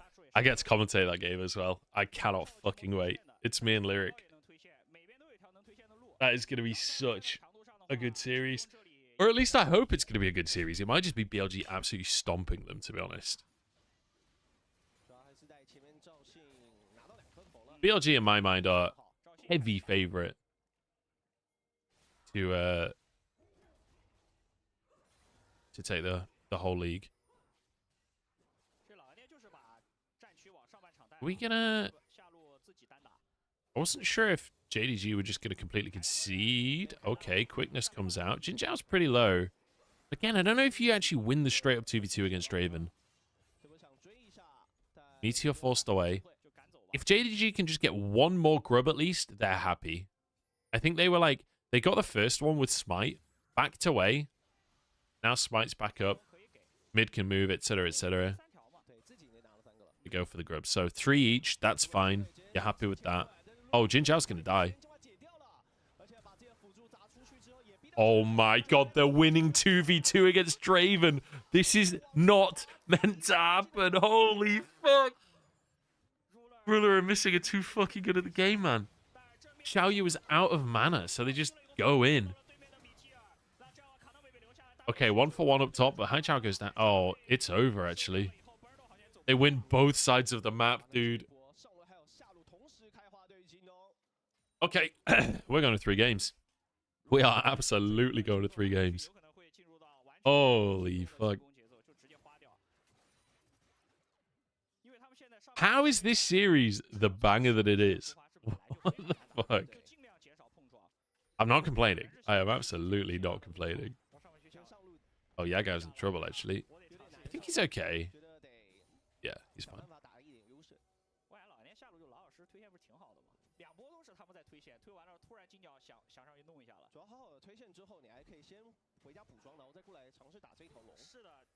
Would there be a big difference in salary when they got Yagao compared to Knight? I don't know. I'm pretty sure Yagao commands a pretty high salary himself anyway. Like, I don't think it's that crazy of a difference between the two. And from what I've heard, a lot of the players really want Yagao on their team. Like, Yagao is a very popular player. Apparently, he's a very good teammate to have. So, I think that he is very valuable as a player.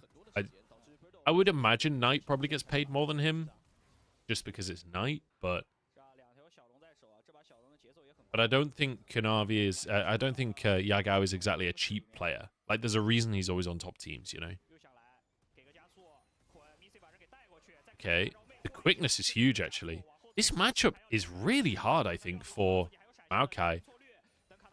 I think maybe the support matchup makes it impossible for Draven, honestly. Oh my god. Kanavi. Why didn't he W Jin Zhao? Like, W'd in the wrong direction.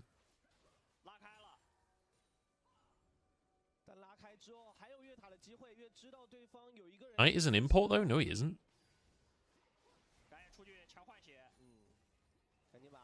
Dude, they're literally from the same hometown. Okay. You love to see it.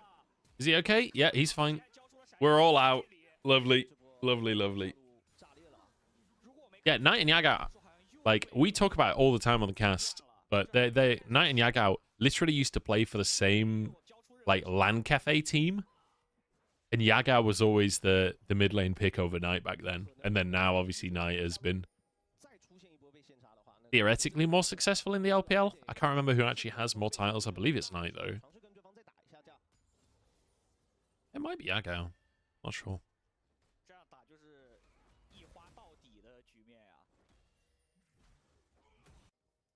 So yeah, I think this 2v2 though, like, I mean, this dive is fucking hilarious. It's the fact that Missing and Kanavi go on different targets as well. Like, each of them dives a different player, so you kind of deny team play. Oh, Missing, you got to be careful, buddy. He's fine. But yeah, I think, like, you know, Draven is definitely wins the 1v1 with Kalista in isolation, but I think basically as soon as... Oh, no. Oh, this is a fucking massacre. Oh, Kanavi's coming for Xiaoye. Oh, Jesus Christ. It's another... Like, Yagao is so fed, dude. He's got 10 stacks as well. Holy shit. This is gonna... I can't believe it. We've got more than a kill a minute for JDG and they've not taken a single tower yet. This is kind of hilarious. Holy shit. But yeah, the way that like this Rakan versus Maokai matchup seems to go is... I don't have time to talk about the matchups at all because every time I try, somebody gets fucking solo killed. Flandre literally 1v1 winning. Like, Ruler had moved up and he wasn't even needed. Holy shit, dude. Okay, maybe a catch on Kanavi, or maybe he just gets kills anyway. Oh my god, the knockups. Oh my god! Where did he fucking go? I mean... This is just sheer entertainment now. Watching them absolutely massacre LGD. They took game one fucking personally.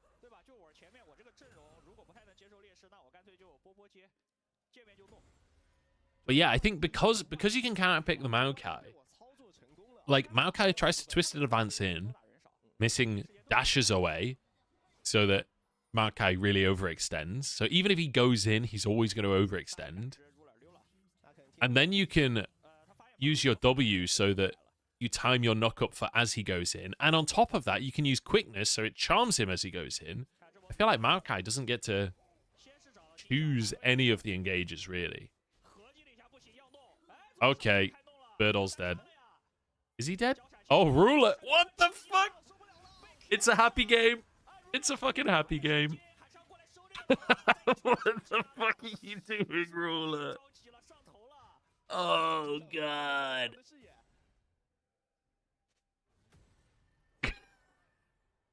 That was, Ruler really wanted that solo kill. He really, really wanted that solo kill. What the fuck? I respect it. When you're this far, like, they're almost 10,000 gold up at 17 minutes, you can fuck around a little bit. I just love that he failed the flash as well. That was fucking amazing. Yeah, Gao's got Bedjai's second item, by the way. Holy shit.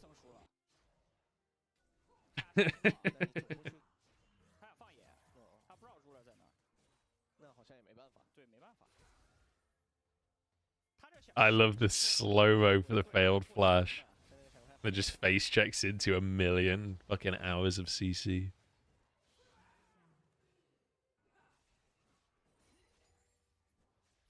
I need to get a YouTube chat bot going so I can do the exclamation mark LPL in YouTube chat as well.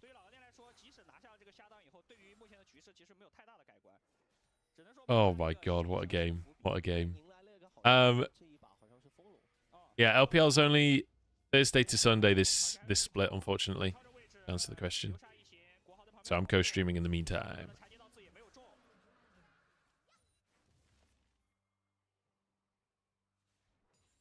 Hey, thank you very much, Casher and Kill. Appreciate that. To answer the question, I saw a question in chat. Do I think Viper or Jackulov is better? I am probably not the conventional opinion on this. Okay, okay. Summoner's Drift. We're going through the jungle. We're going for the top tier 2. Wait, what? We're going to engage! Oh!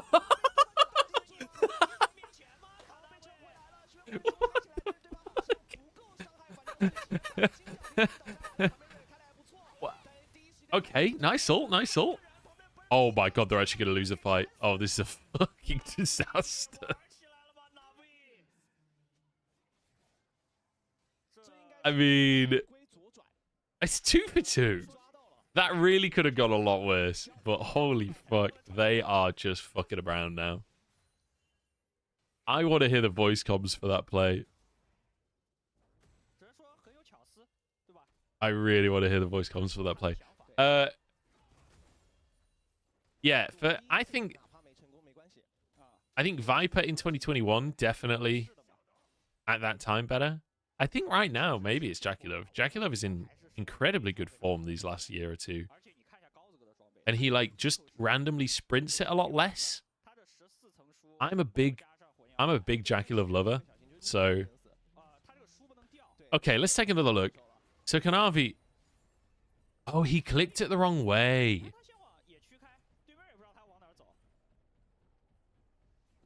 Honestly, at that point, fair play to him that he even gets the charge off. He did it for content. He did it for content. Oh, if that ult is the other way from high chat, I think that's a huge win.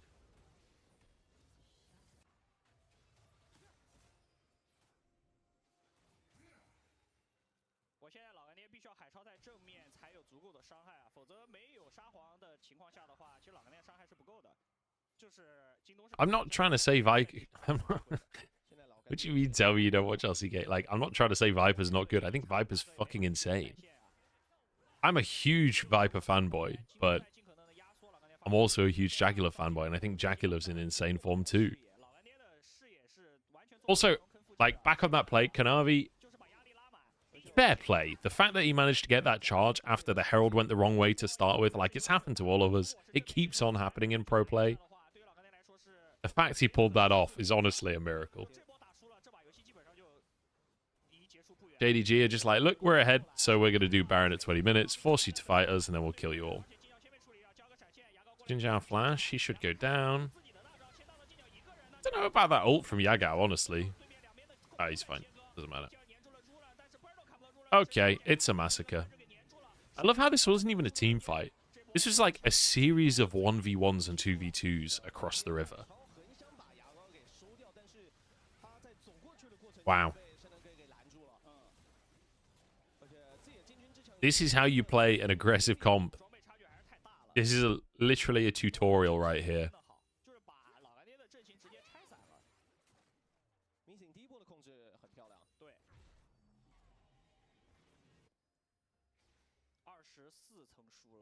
Jackulov is too aggressive? I don't know if that's true. I feel like he definitely was too aggressive in previous years, but like this last year or two, he's been way more tempered. Like, I really think he's changed a lot as a player in the last year or two.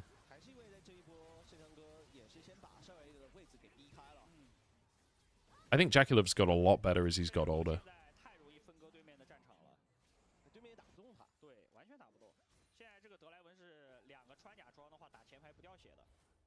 So far, LCK team's performance right now, I don't see anyone who can beat BLG. I mean, I think T1 is in pretty fucking good form, dude. Like, I think that would be a hell of a series. I would love to see BLG versus T1 right now. I think that's most likely MSI finals. I don't think that's a controversial statement either. Did Jackie Love get married in the last couple of years? I have no idea, my friend. Okay. Pokemon Jinjiao. It's not really the best target. Okay. Oh my god, Yagao's damage is disgusting. Did they kill Meteor? Oh. Okay, 1-for-1. Support for AD carry. I think you'd take that as LGD.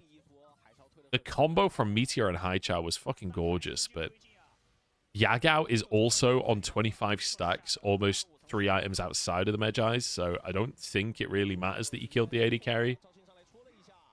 Like, they are so insanely strong.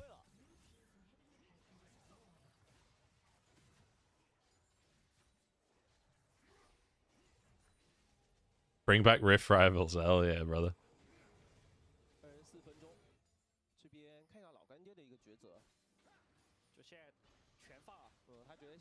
RNG beats BLG at MSI. Look, RNG is they're the kings of MSI, but I don't know if that's true without Xiaohu, you know? I feel like it's more that Xiaohu is the king of MSI, you know? Also, Mako is the fucking king of MSI as well, and he's Jackie Love's support right now, so I don't know. I really want top esports to like go to MSI and stuff. I really want this to be like the big top esports year. I would fucking love for that to happen. They've got the squad that can make it happen. They just need it all to slot together. I genuinely think that they could be the finalists alongside BLG. If they can figure some of their stuff out. I really hope that it's not LGD. LGD are so fucking boring. I don't care if they're good. I don't care if they're veterans and legends and whatever. I don't like boring teams. And LGD are so fucking boring. Not LGD, LNG. So I really hope LNG get absolutely pounded by BLG or someone. I want it to be BLG top esports final. That would be my dream, I think. And I also really like AL. AL are great. They're not good, but they're fun.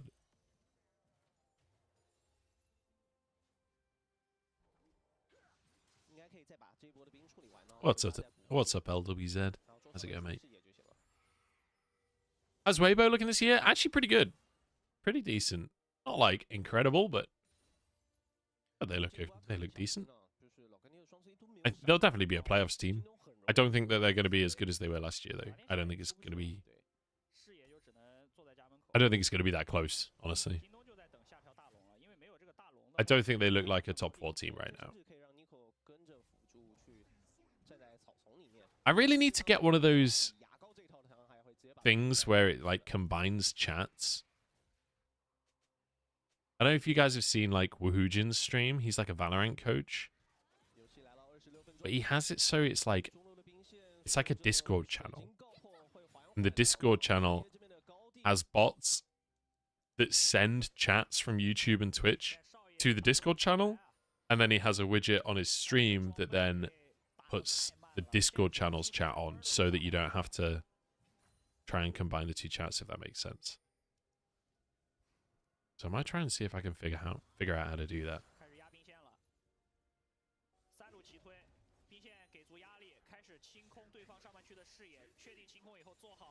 One chat, one world. Exactly, dude. Exactly.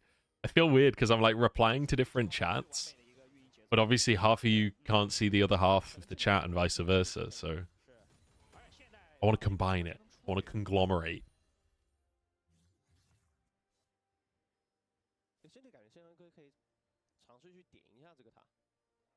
I think if there's any upsets likely tomorrow.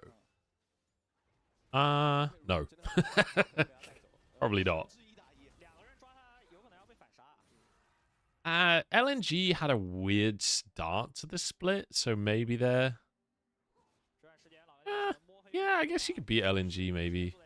I mean, I don't know. LNG's schedule has been fucking ridiculous, is the problem. Like, they just played JDG and BLG, so... yeah, they've lost 2 in a row, but, like, against arguably 2 of the best teams in the league, so...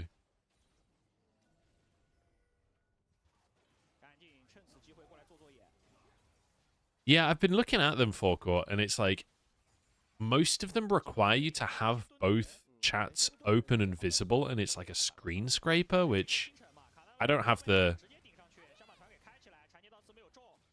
screen real estate for that, you know. I maybe need a third monitor or something.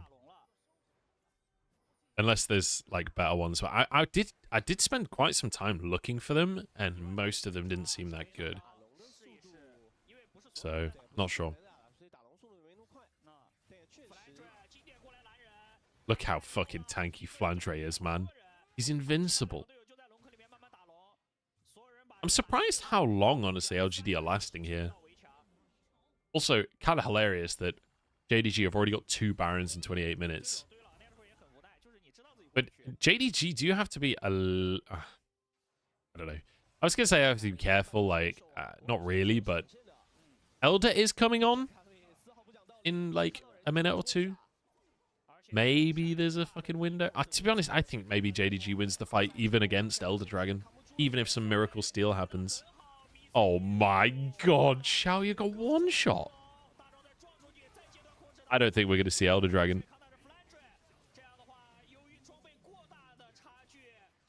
Nice try, Hai Chao. Got 1 onto Fountain. Oh, flashes the route. Ruler's done. He's at it with this game.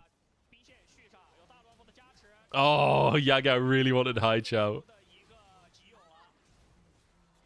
Hai Chao's done a good job of surviving this late game fight, honestly. He positioned really well. Oh, man. That was something. I guess Red Side's OP in this series. Yeah, I mean, he got 3 of them onto Fountain Rose, but Fountain only targets 1 person, so the other 2 can get out again.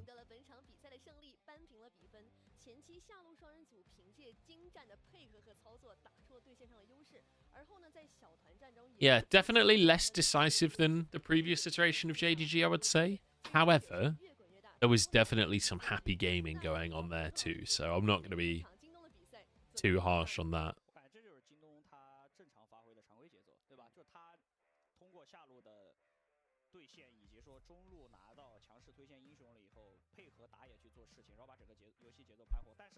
Yeah, Omega Cybers, I think the biggest thing for me is, like, it would be really good if there was,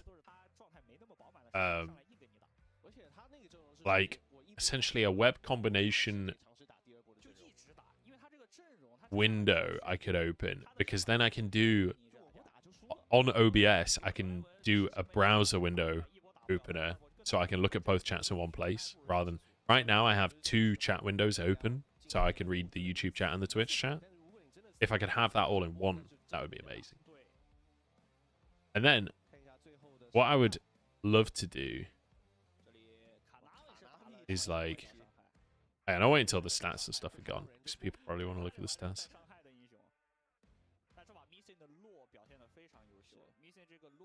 Hai Chao did a lot of damage.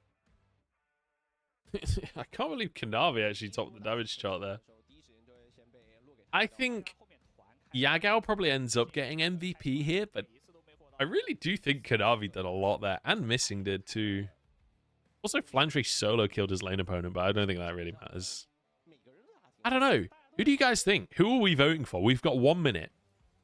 Spam chat. Who do you... Like, I think Kanavi, Yagao, both good votes. I even think Missing is a good vote too. Ruler lost his opportunity when he literally solo entered. And I think Flandre had a really good game, but it wasn't about top lane, so... We got 2 for Missing. I mean, Kanavi did a lot in these fights to clean up. I feel like Kanavi and Missing were the duo that was, like, making it happen. Yagao was doing a lot of damage too. Oh, wait, yeah, Kanavi did this fucking miracle drift. I've got 2 Yagaos, I've got 2 Missings. No, 3 Missings and 1 Kanavi. Okay, we've got more Missings. I'm running out of time, so we're going Missing. Okay. We are one with the Chinese community. But it's only 3% more.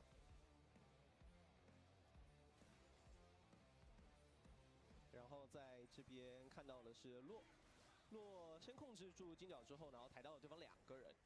It's ruler for you. I don't know about that one, Chief. 他拦住了对面后排，他拦住了后排之后，然后又回到正面去保住。 Oh, okay. I don't know if I don't know if I want to pay for it. Worn out. Like, cause it's like one of those things where it's like it's quality of life. It'd be nice, but I don't know if it's worth spending money on. 就是配合又找到 ruler 机会，但你不得不夸赞的是，老干爹在这种极大 I'll have a look at it anyway after the stream. 勇敢的去找机会，而且还都能找到机会。 Well, to be honest, I don't know why I'm saying after the stream. I could literally do it between the games. That's probably 我劣势了，我就开始 a better use of time. Also, I want to try and fix Epic Pen. I don't know why it was doing a really fat pen before.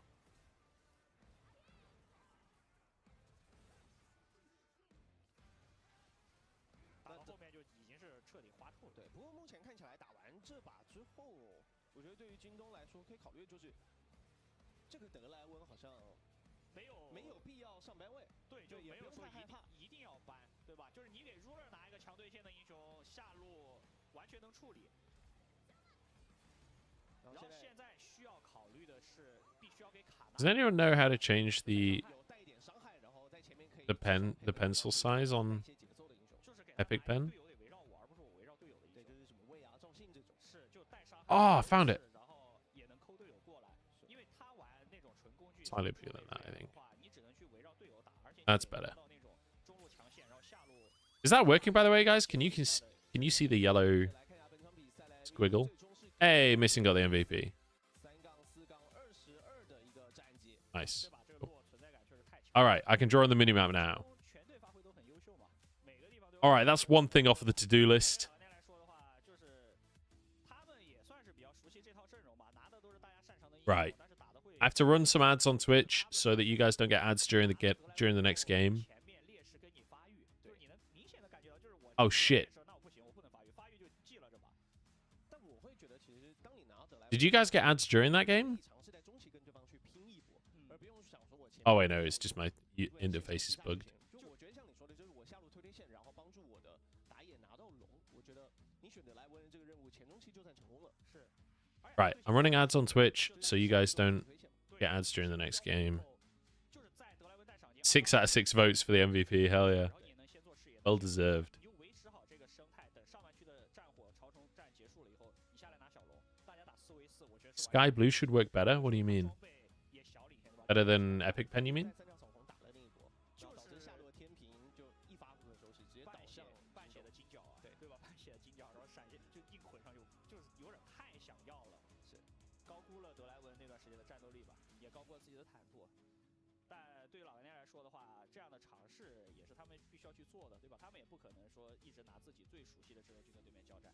就因为我们目前看到了老干爹大多数都是拖后期的阵容，那我觉得偶尔尝试一下，特别是在面对到京东的时候，你可以面对到这种强队，然后尝试前中期去打点节奏，我觉得也是可以值得赞许吧。对。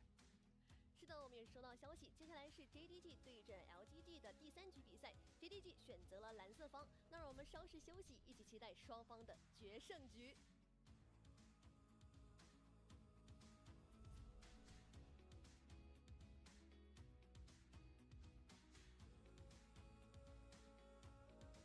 今晚碾压局，你的车。 Okay. 这样了吗？或者说， Oh, right, I see the color.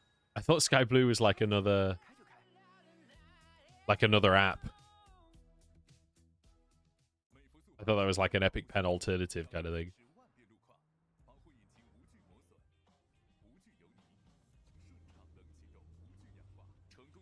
You gonna watch on Twitch? No worries, dude. I can't believe you prefer the Twitch player. I much prefer the YouTube player personally, but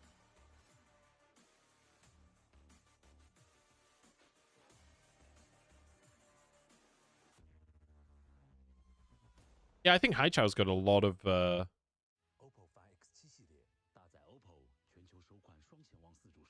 yeah, Haichao has a lot of potential. Pays to be a sub, no ads for me. But wait, what? LPL has ads? True. What the fuck? I'm being advertised to. No.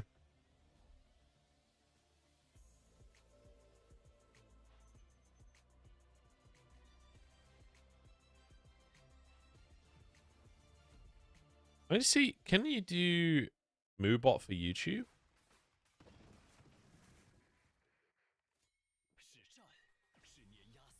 I guess not.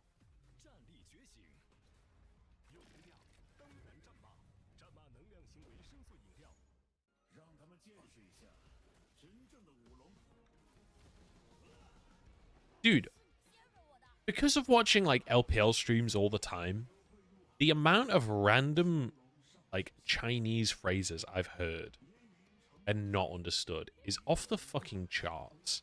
The amount of stuff, the amount of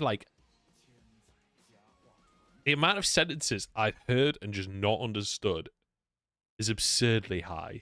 I spend so much of my time listening to people speak that I cannot understand even slightly.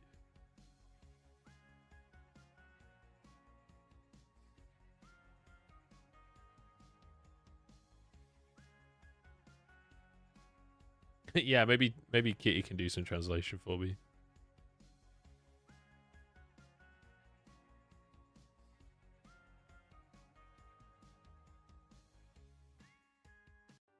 Hello，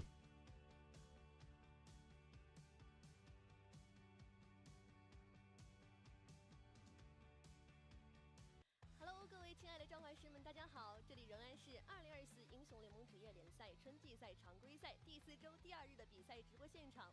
This Chinese New Year themed Lee Sin skin. In LPL junglers are picking Lee Sin every game.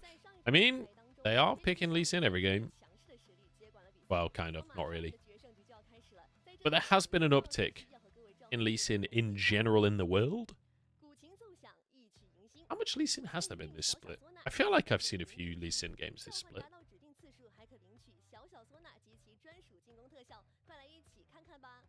There's been 18 games, but it's not been going well. He's 6-12 in the LPL right now, so even if he has been picked, it's not been looking fantastic for him. Okay, we might have to swap from Moobot to Nightbot, because Nightbot does YouTube and Twitch.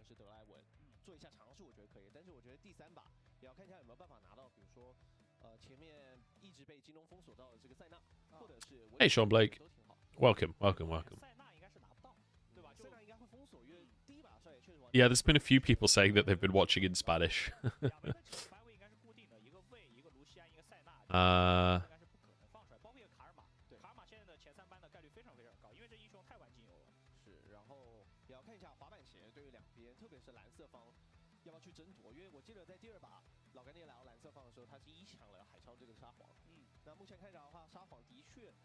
Oh god, I fucking hate chatbots, man.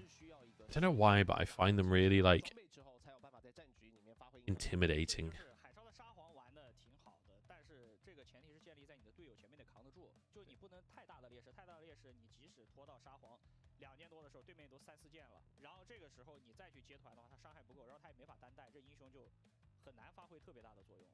Is EDG and Weibo in another stream or after? They'll be after this. I assume they're after this. I don't know if they're on another stage. I don't think the secondary stage is live. I think both games are from Shanghai today.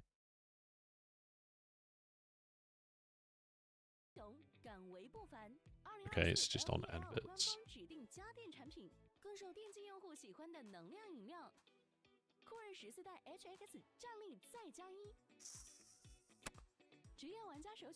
It's possible that this is not in Shanghai, actually.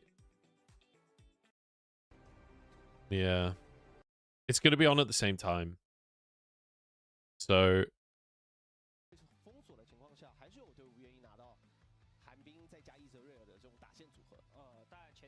I don't know. What do you guys think? Would you rather watch WE versus EDG or JDG versus LGD?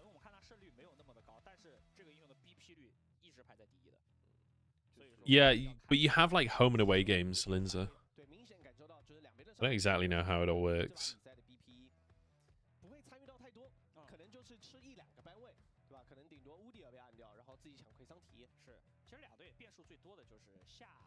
Let's play it by ear. We'll at least start with this series because it's already about to get into draft, and then we can jump onto the other series straight after.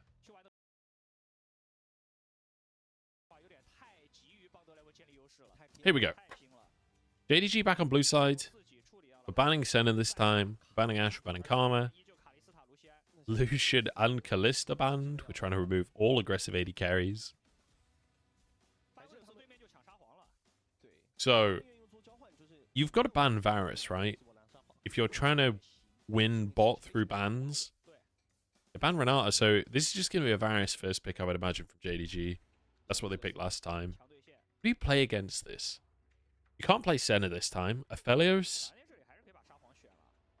You can play Aphelios so long as you have big frontline and stuff. You can force them to go on hit.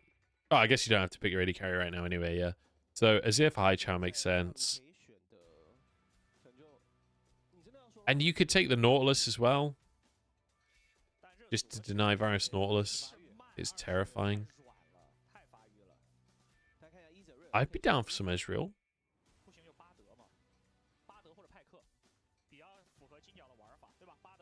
I would be down for some Ezreal. Okay. This could be Ezreal support. Bloodsong is a thing, and it's apparently broken. So I've heard. I've not actually played it or seen it, but I've heard it's a thing. Oh, camera, sorry.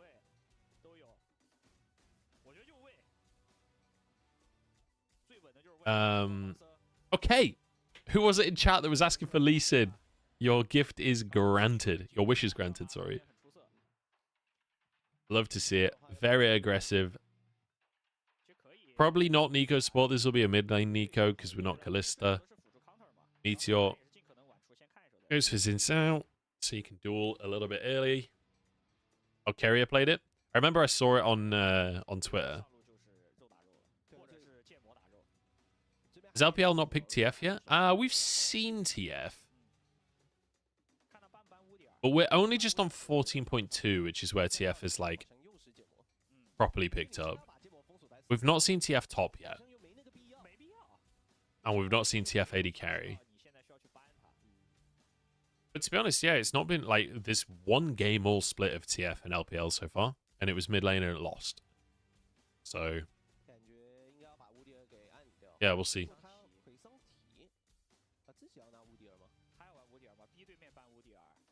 So what do you play with the Ezreal here? Because Karma's banned, which is your dream honey. Ashe is banned, which is great with you. Senna is banned, which is great with you. Renata is banned, which is great with you. Bard is banned, which is great with you. We're going to see a Zyra ban? Like, I feel like you're just going to play Nautilus here, honestly. I feel like you might just try and blind pick top if they're banning Cassante. Udyr is still open for top, so you could just... Unless JDG bans Udyr, they probably blind Udyr and go for counter pick support.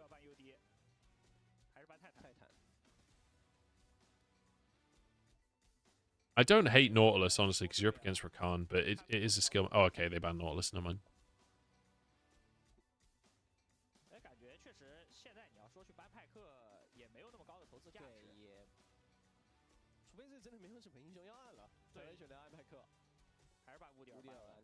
Yeah, true, Leona.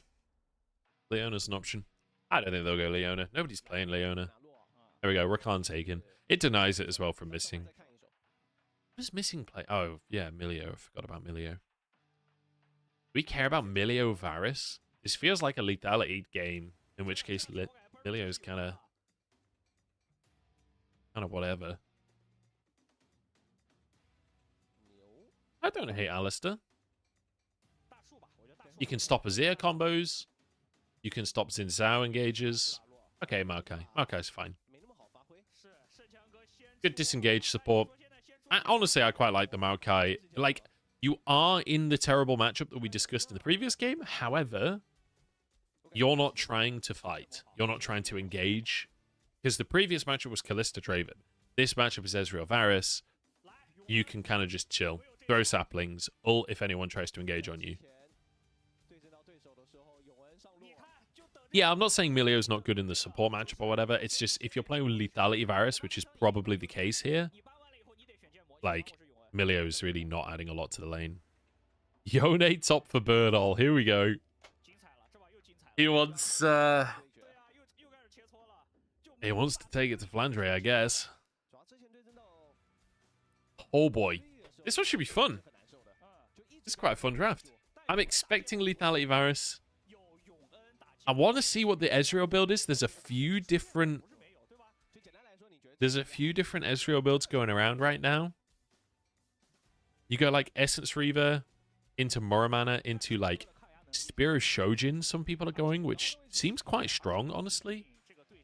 But Spear Shojin, it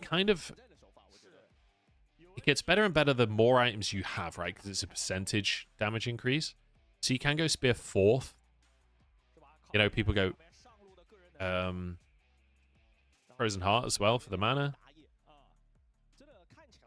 But obviously, you can also just go like Sherilda's, or you can. The problem is they changed Sherilda's so it scales off of lethality now. It's not as good as it was for Ezreal. I think that's Ezreal's biggest problem right now, is the armor pen items don't feel fantastic.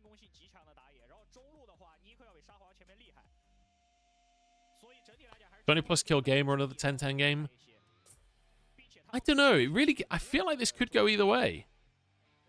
Like, you've got aggressive junglers, you've got aggressive, well, not aggressive top laners, but you have a top lane matchup where shenanigans could occur. Kanavi running the new weird ball run skin. I don't know. We'll have to see. Right, in-game. Pop. So what I'm thinking, by the way, guys, if I can get it going, if I can figure it out, I might have like a little chat box here. So you got like just a few messages and it like scrolls as people chat. And the idea would be that I can get YouTube and Twitch chat to go in there. Because I feel like this little space, there's room for something and it wouldn't get too in the way. I don't want things to be like in the way of the game, you know.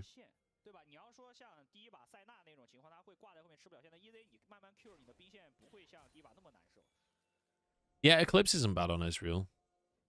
It does rely on you hitting two things though, right? So you have to hit like WQ or an auto and Q, which is easy against the tanks. It's not easy against the carries all the time.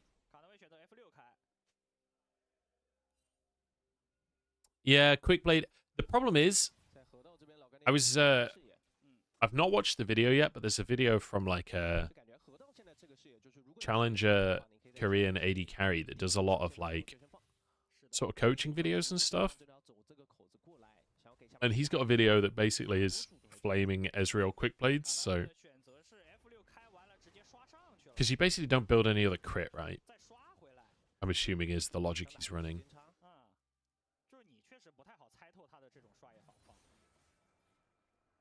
We'll see what Xiaoya goes anyway.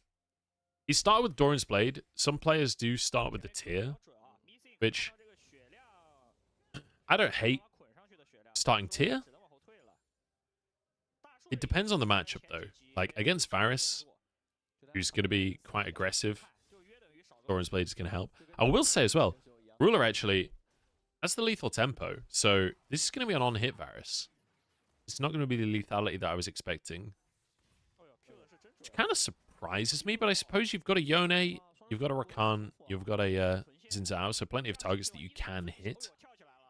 And I guess there's a lot of mobility too. Like, it's going to be hard to get damage to stick against, like, Azir, Ezreal, Rakan. It's going to be hard to hit Qs.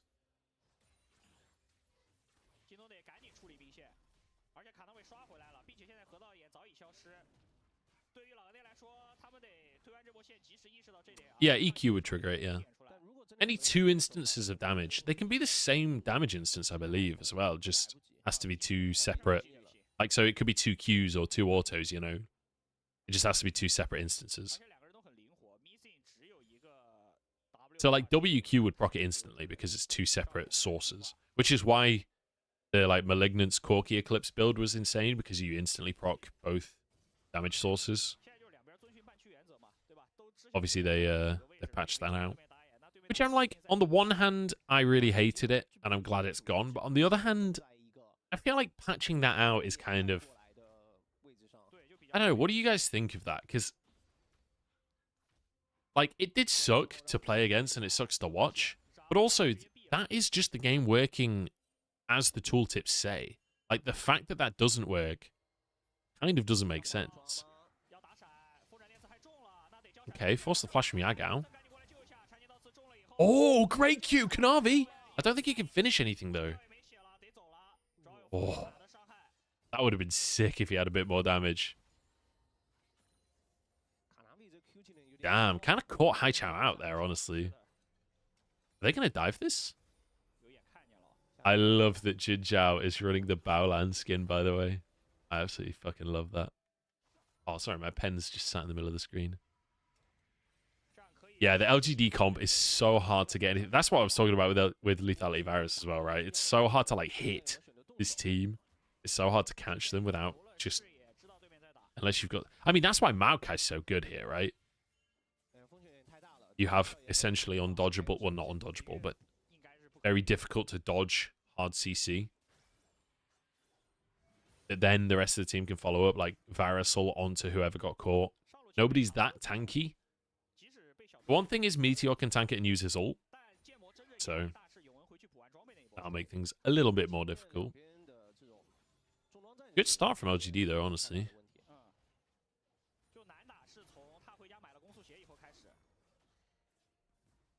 Yeah, I mean, I hated that Corki was so meta as well, because he's so boring. But at the same time, it's more just like, it doesn't make sense for that interaction not to work, you know, in my head. If I'm a player that doesn't watch Pro, I'm going to see those two items and be like, holy shit, I can do this as a combo, and then it's not going to work. And I'm going to be like, but why? It, like, kind of erodes the trust in tooltips, which is funny because there's already basically no trust in tooltips currently.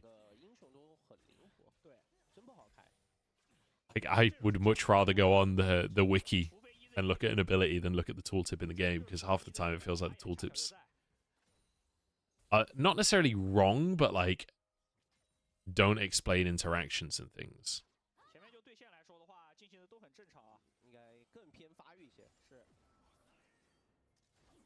Who's considered the best top laner at the moment? Yeah, I don't know, to be honest. 369 is playing pretty well. I don't really, like, until we've seen more stuff, I don't really think those kind of conversations are that meaningful. Oh, huge ult from Birdall. Oh, Meteor. He got into the brush. I think they maybe clean up here. Yeah, okay, JDG just run. Damn. Just boots. Birdall's doing all of that with just boots. Holy fuck.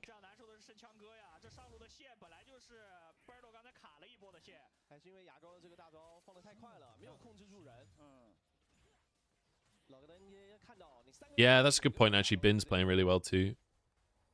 I don't know. I feel like it's so early in the split. Like, people have had time off for the off-season, and now we've had Chinese New Year. Like, I really don't think it matters who's in form right now. I think that conversation matters in, like, 3 weeks' time, you know? Yeah, Couch is getting absolutely fucking rinsed. I love how Haichao flashed the ult, but he wasn't even in the ult. He didn't even need to flash. I don't know if he just thought Yagao had flash and was going to flash on him. Yagao's flash was on cooldown anyway. Alright. 3 grubs and a kill for LGD. 1,000 gold up. I thought JDG were going to, like, group for Drake there, but I guess they want bot prio first, but I don't. Yeah, Kanavi can't stick around for this.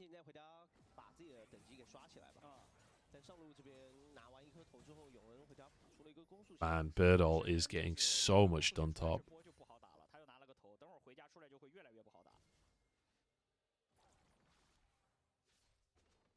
Birdall is going to be such a problem.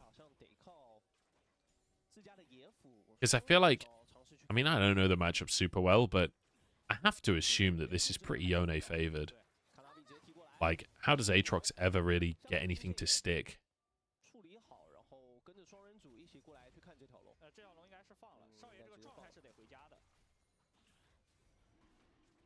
Alright, guys, let's stop shitting on Yagao. He had one battle. He was having like an MVP performance last game. Oh boy. And that's why we don't like the Maokai Rakan matchup. That right there. Oh, big damage. That should be Drake, though.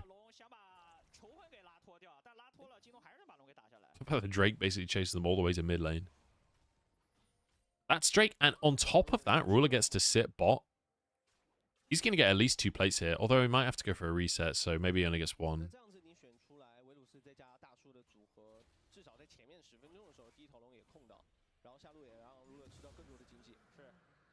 Damn. Cool new Lee Sin skin. Let's go. Okay. Drake, 1 plate for AD carry. Reset. JDG do finally get something. But it's in trade for 6 grubs. Tough one. JDG now, I feel like they just need to be in complete control of the rest of the game. Because 6 grubs is terrifying. If they can hit towers... And I don't feel like it's that hard for them to hit towers. Like Ezreal and Azir. It's not like they can't siege. We're going to need some... I feel like this is a game where JDG are going to need to find some really good flanks. Or some like Yagao sneaky engages. Obviously, you've got the Maokai to start things off.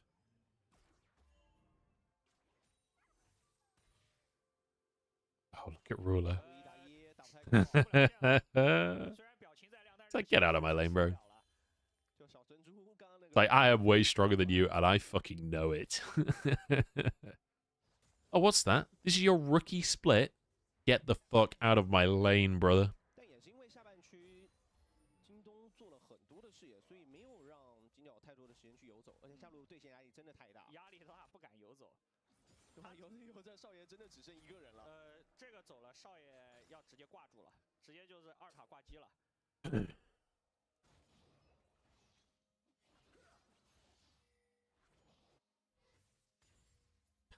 Oh no, the Yagao Knight debate has begun in chat. Death, taxes, and Yagao versus Knight. The 3 things that are guaranteed in life.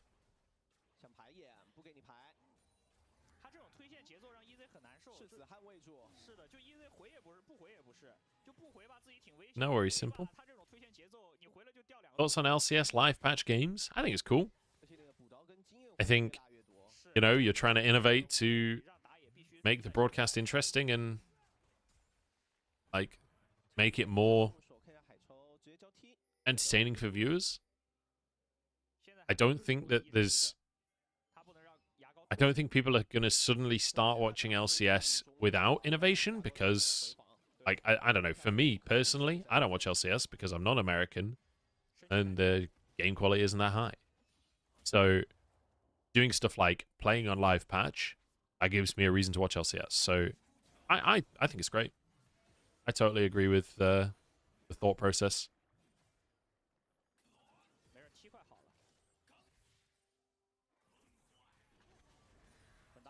Oh, okay, cleanse, nice. Do I know who's carrying JDG last year? I mean, I don't feel like one person was carrying them last year. I feel like the team was really good, but they were kind of good in all roles.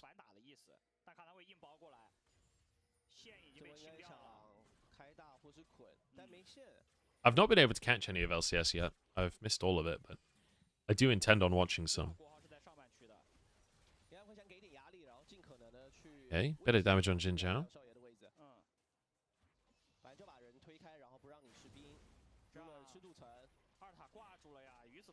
Yeah, I do think it suffers from no preseason. I agree with that, Omega, but equally it's like, you know, if you're going to play on live patch, that is just, that's part and parcel of the gig, right?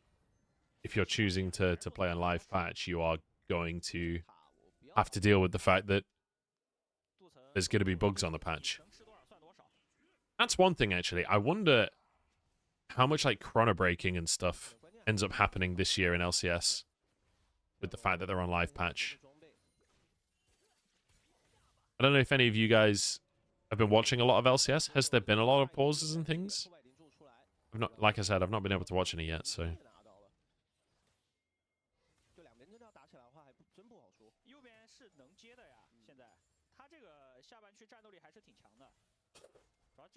Yeah, I think the Knight versus Yaga debate is an interesting one, because I think rather than it being... It's... You know, people are arguing in the name of these two players, but I really don't think it's anything to do with the actual players. I think it's like it's almost like a philosophical debate on like, what do you value in League of Legends? Because I feel like Knight is pretty unarguably the better laner. Like every time they played last year, Knight was winning the mid lane, pretty much. Oh, shall he? Does he actually get out of this one? No, okay. Ruler hits that. Ruler always hits those. But like, it's, do you value a really, really strong laner who's going to carry games, or do you value more of a team player who's going to try and set up the rest of your squad, right? I think there's a reasonable argument for either. I personally lean to the side of Knight in the debate. Like, I think Knight is absolutely fucking insane, and while I do think that he's had some pretty rough performances internationally, I do think that that is a solvable issue. Oh!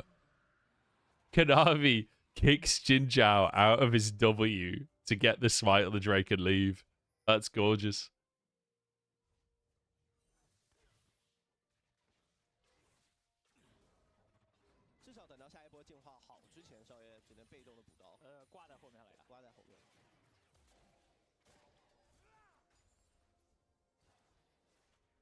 Okay. JDG somehow, despite being down in gold, still feel like they're like ahead and in control of this one over that last sequence of play. I'm going to try and focus a little bit more on like where people are on the map and like hone into the game a bit. I've been like reading chat a lot. But I feel like, although to be fair, there's no objectives up for a little bit, but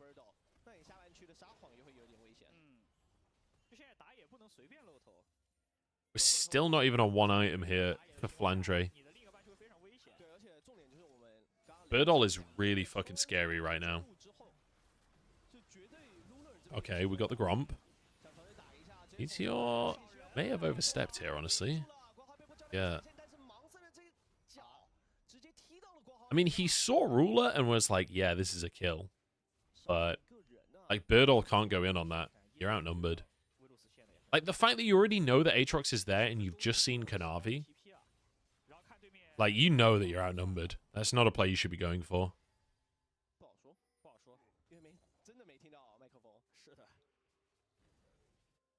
I've got like a frog in my throat that I can't get rid of today.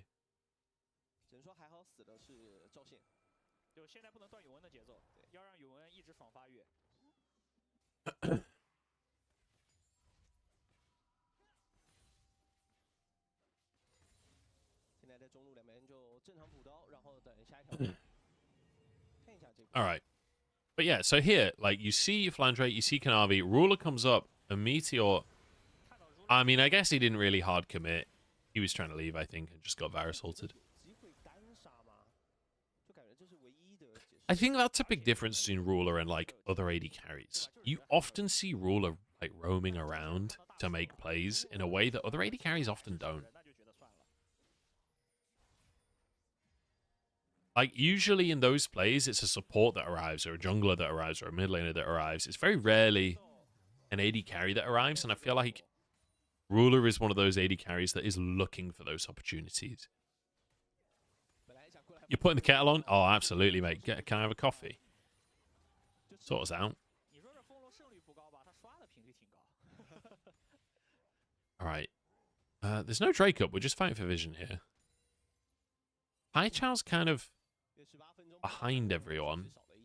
Don't know if he's strong enough to do anything on his own, though.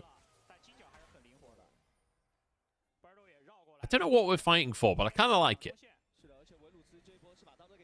Kind of like it. Here we go. Herald in mid. We're actually going to TP to the tower. Andre making sure we can defend.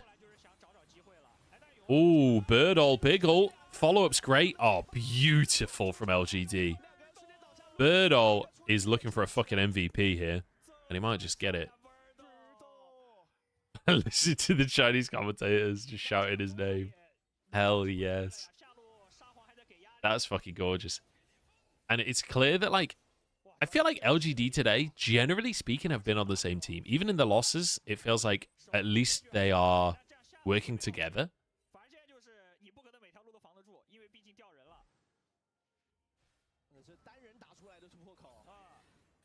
Great knockup. Absolutely gorgeous.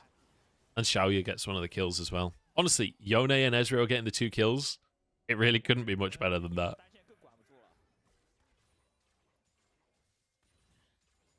It's amazing that we don't see Yone more, honestly. I feel like there are so many Yone games where someone just absolutely pops off. I wonder if I might do some like research on Yone today after the games. Like, I wonder if it's a matchup thing or what. Because it feels like Yone is just so incredibly strong that.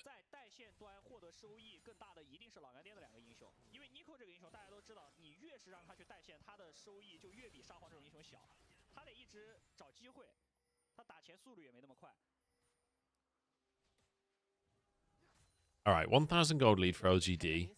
Actually, I've got a quick question, chat. While we wait for the next objective to spawn, because Drake is up and I think we're going to move over there, but Birdall's coming from base. I'm looking at buying a coffee machine. Any coffee enthusiasts in the chat that have any advice? Because I don't really want to spend loads of money. I don't want to get a huge fucking thing, but I do want, like, bean to cup. I'm kind of like, they all look the same to me, and yet the prices go from, like, 200 quid to, like, 2,000 quid. So I don't know if anyone has any advice on, like, what to look for, but I would appreciate it. Okay, Drake's up, Baron's up. 2 Drakes so far for JDG, but it's fucking Cloud Soul. Which, I mean, it's not bad. It's good for Flandre, it's good for Yagao, actually. To be honest, in the grand scheme of teams that can use Cloud Soul, this is a pretty good one. I'm just going to take Drake here. Can they contest enough? Ruler does not have cleanse, so if Jin Zhao goes for, like, Alt W, Ruler's in big trouble.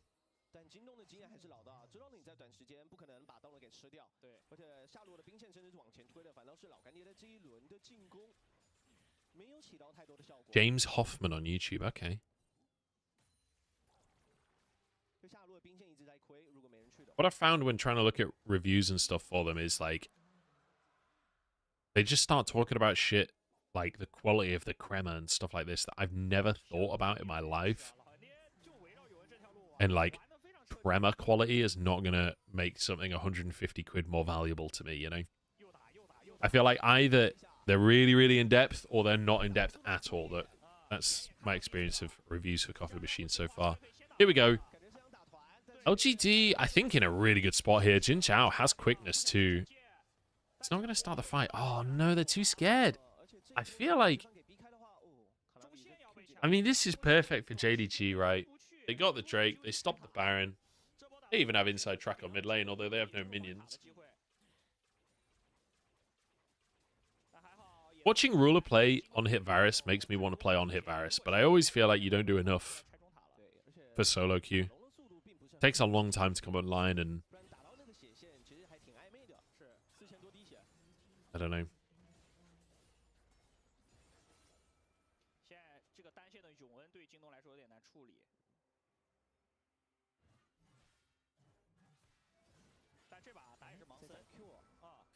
Oh, we got the cannon. We got the cannon. Flandre just has to live, and it's worth. Hey. Chinese New Year hit bad. It always does. They get a couple of weeks. Like, you got to remember, Chinese New Year is like their Christmas. Like, time with family, etc., etc. I don't expect the top teams to have been practicing really hard over Chinese New Year, so I really don't mind if the quality of the games for this week are not that high.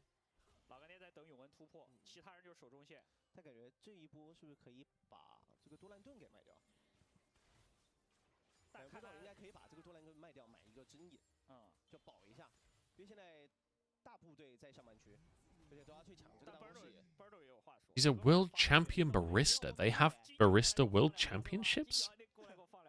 What the fuck?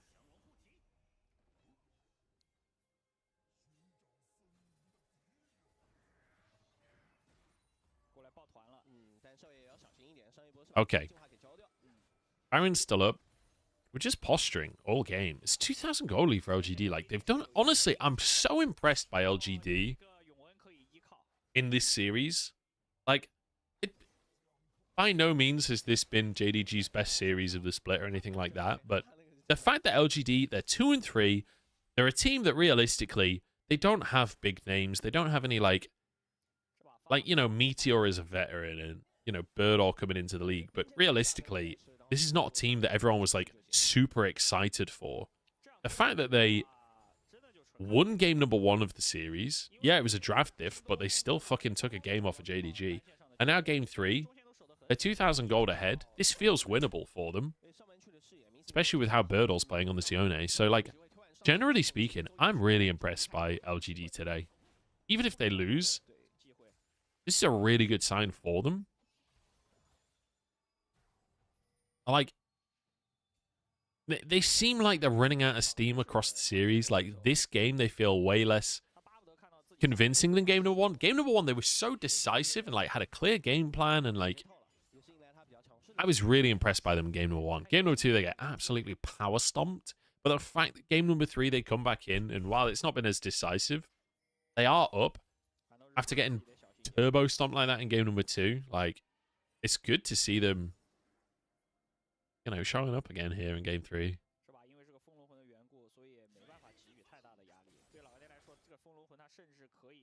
Yeah, JDG have been a fairly... I mean, I don't know. It depends on the comp. Like, when they have a lead and they have an aggressive composition, they're a really fast team. This composition is like, you're quite happy to play slow, realistically. Kind of want 3 items on Ruler. Yagao's just hit 2 items as well on the Nico, which 2 items is a pretty big spike for her, but you're quite happy to just scale here. And also, you're stacking Drakes, right? Like, if LGD aren't contesting the Drakes, JDG have no reason to fight. And if LGD aren't starting the Baron, you know, like, what are you fighting for?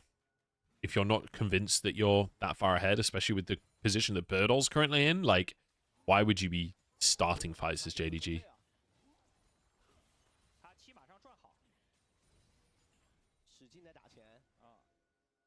Alright, here we go. Drake spawning. What have you got, LGD? Are they even going to contest this? It's only Cloud Soul. Like, are we that worried about Soul?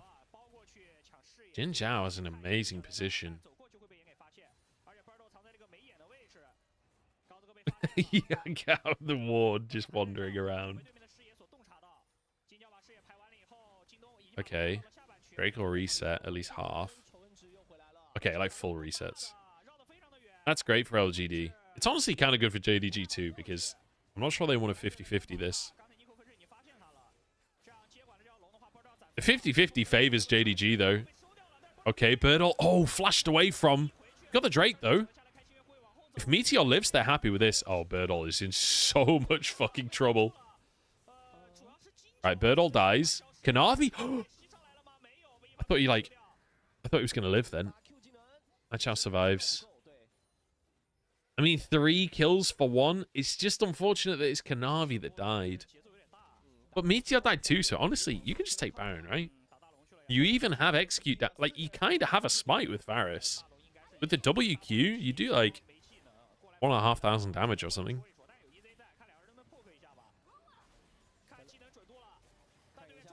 Oh god, here we go. Oh, the root. Did have cleanse. Right, they're not willing to 50-50 it. And again, like, this I don't expect from LGD. Like, this is a team that I expected to be right at the bottom of the standings, and you don't expect teams like that to contest Baron enough to push the enemy team off, but not commit to a bad fight, you know? Like, you don't see that from bottom and mid-table teams.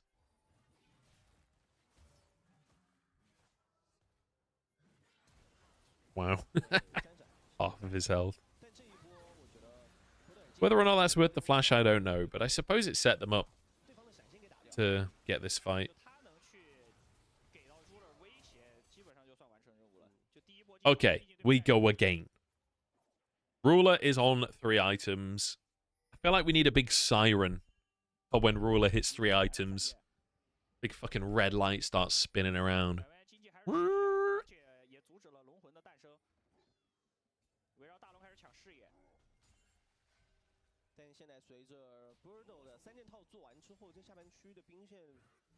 I feel like that last fight, like the fact that Birdle feels like he has to set himself up for that big knockup is not a good sign. Like, that really should be... I mean, Jin Zhao obviously got zoned away by Flandre, but that, like, Jin Zhao being zoned away by Flandre should be the reason not to be hard committing there. I mean, they still did get a... They still did get the Drake, but feels like maybe they overcommitted. But they didn't lose the Baron, so honestly, yeah, you got away with it. Like that. But they do need Jin Zhao and Birdle to work together. They need that quickness to set up for the Yone ult. If he's just trying to get the Yone ult on his own, like if Ruler and Yagao have flashes, it's just never going to happen.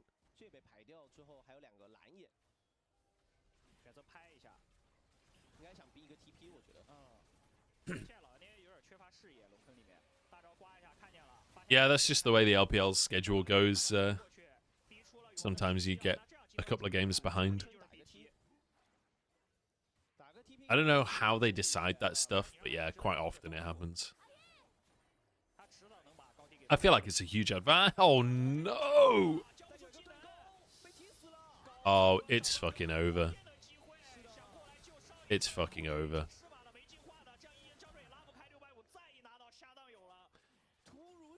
That is an incredibly disappointing way for this game to get blown open. Oh, Birdle had such a good start to the fucking game, man. And he just walks into them. That is so disappointing. What the fuck? Okay, well. That's going to be Baron, because Meteor died too. Wait, Kanavi died. Hang on. Alright, it's fine. We got Varus. Don't even need Varus. Nobody's contesting. And Drake is spawning too. But we kind of need to reset. Hey! Thanks for tier 1, Lang. How you doing, mate? Appreciate that. Great catch by Yagao. There you go. Reminding everyone, eyes on the team. Lovely.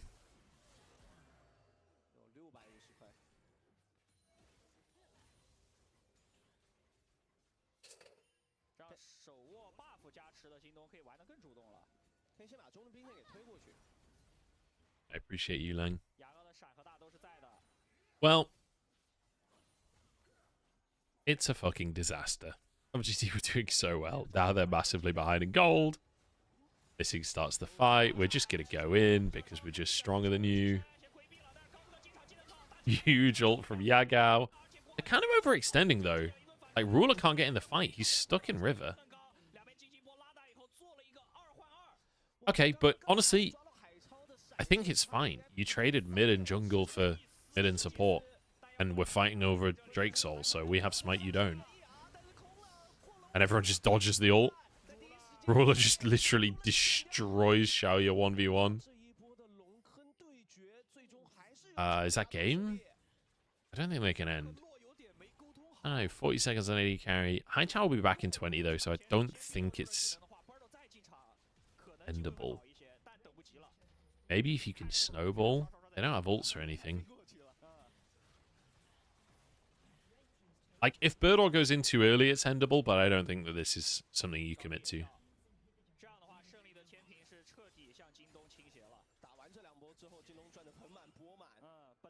Oh? TP top from Haichao? Okay, he's just getting away. He's trying to defend the tier 1. I wasn't sure if he was going to go for like a safari flank.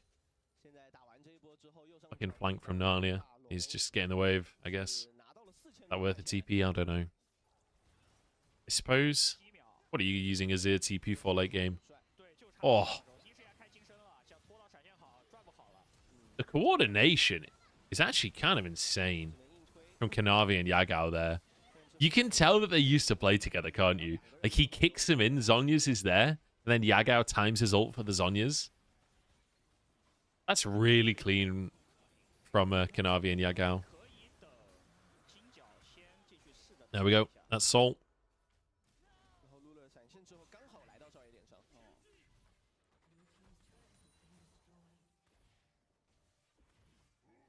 I honestly feel like Kanavi and Yagao could have kept pushing there, but Kanavi had Sterex, so I guess he just wanted to reset. Did you actually think LGD would win? I mean, no, but it would have been nice to believe, you know? It would have been nice to believe. Are we starting to think about the EDG game? It probably has started, yeah, but I don't know. It's not. This is not actually over until they've found Kanavi. I told you it's not over. They have 50 seconds. Dude, LGD at least get an inhib here. They've got 6 grubs as well. They push so fast. They don't have 2 ults, but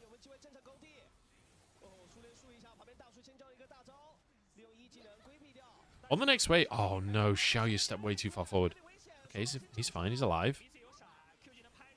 They can't do anything. They wanted it so bad. Do you want me to get the other game open in another tab? We can try and watch both. Right, we're on resets for LGD.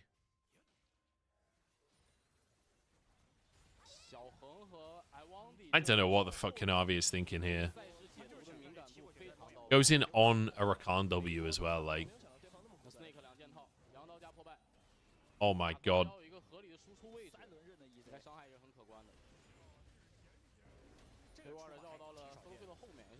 When this game ends, I think we're going to be in for, like, kind of the banger end game of this, because we've kind of had an even game, 25 minutes in, traded Drakes, traded Grubs, traded Towers.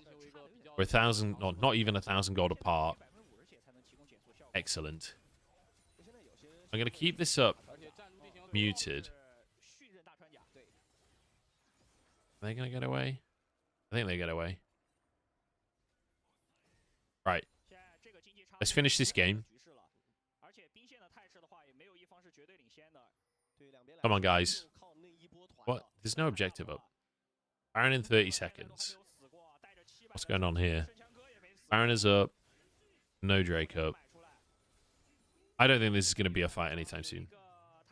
Let's watch the end of this one. I was just checking in on the other game. We'll finish this one first. But I figured we had a lull while Baron wasn't up, so we can take a look. I don't think LGD wins this, to be honest. I don't believe. I respect that you do. Ruler's gone for his Seekers again. So he has Stopwatch. Oh, it's this Voltaic Ezreal build. I saw this in solo queue. I was watching Taeyun play this. Like KDF, AD carry. Oh, Xiaoya's been found by Kanavi. Kanavi just destroys him. Oh, and it's a 4-man ult. It's fucking over. The Yago. Kanavi and Yagao just winning this game for the team. Beautiful.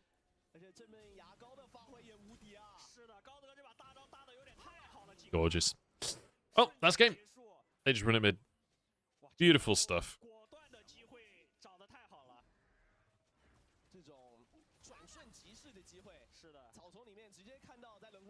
GG. Yeah. The QR code is to log in through Chinese social media, basically. So I have a WeChat account because I lived in China for a year. So I've logged into this, but that's why I've got HD quality on it. GG's?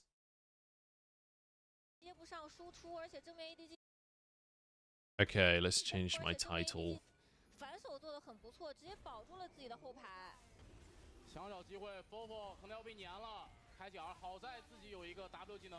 Oh my god, we're fucking hot dropping on the action.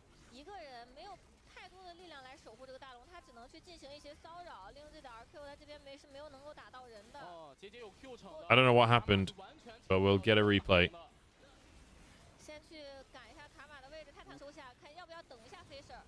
Alright. We're in the second series. EDG somehow got Baron. Let's take a look. Oh, we're fighting bot side. Oh, Wayward. It looks great.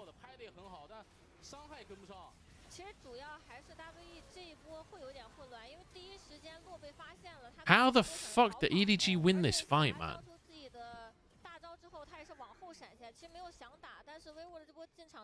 The rest of the team just wasn't fucking looking, or what? Like, Fofo flashed in with him. And then I guess Fofo died in a follow-up play? I don't know. Fofo on his fucking Karma again. I swear to God. We saw Fofo on Karma on the EDG? I can't remember which team it was, but I fucking hated it. It was so boring, and he didn't do anything. I feel like Fofo is one of these players that sometimes just completely AFKs, and Karma is a pick that like enables him to do that. Oh, we got Hui as well, actually. That's exciting. I really want to see more from Fischer. I feel like there was so much hype around him, so much promise, and... Oh, BLG Fofo. Yeah, you're right.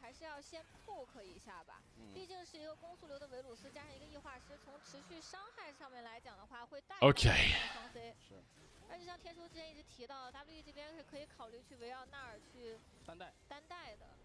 I might just turn the commentators down slightly. Okay. So, win conditions are stay hard carries the fight off of the back of a big combo, like Hung Wayward ults, Fofo big Q over everyone in the ult, and then stay throws a lot of feathers. So very much team fight for WE. I guess you can side lane with Wayward too. Oh, I wonder. This could be huge. The Snake doesn't have cleanse. Vampire has to stop it. I mean, I wonder wasn't even needed. The rest of the team just walked at the Snake.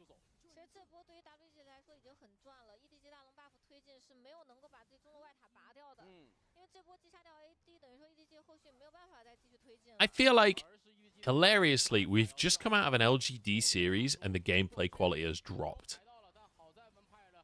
What universe are we in?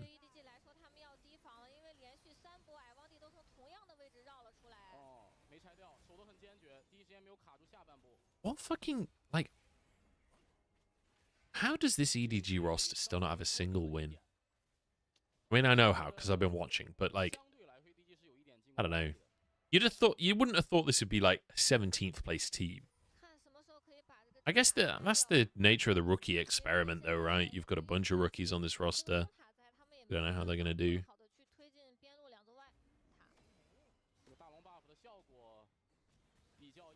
Go for an animal theme. Yordles are not animals. How rude.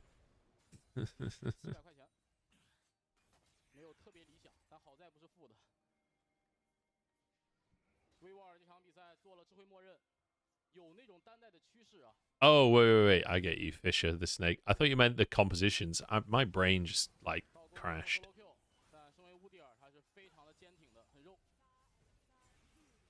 I was looking at WE, not even EDG. It's just, like, only half radio message.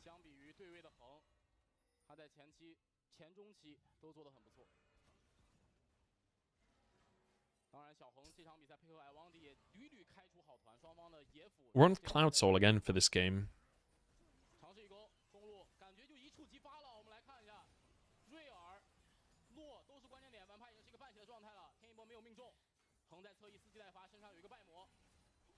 Hey, Bob's your uncle.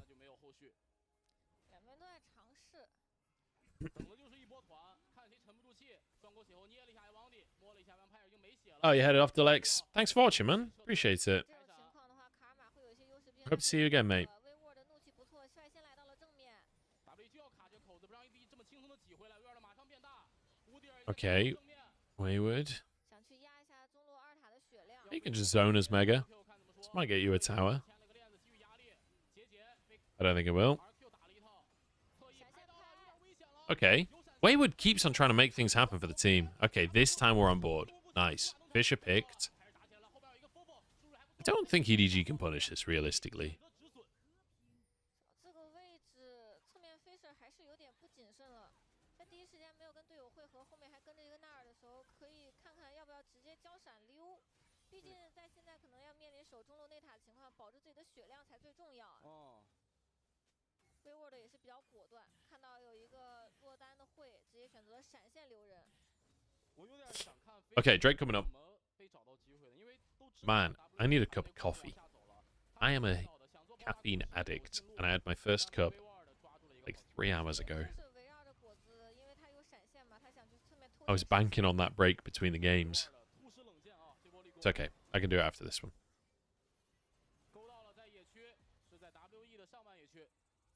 Who do I think wins map 1? Right now it's looking like WE, but I honestly don't know. I don't trust either of these teams to cleanly win a game, so do not bet based on my opinion here, because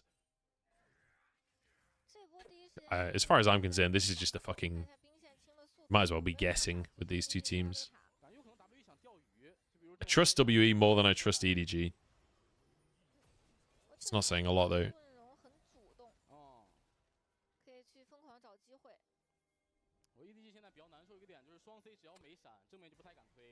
Oh yeah, also worth mentioning, this is Stay joining WE here, or like subbing in.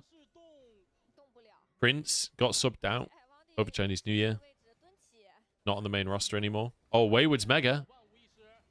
I can't believe he didn't go further for that. I can't believe he didn't just go for the initial ult. Like they were all in this little choke here. And he waited until they were here to go for the ult. I feel like there was a way better angle there.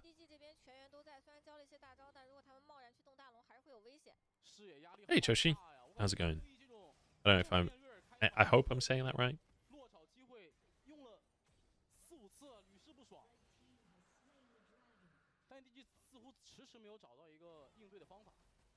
Too hard with that flash. Yeah, I suppose. Yeah, that's true.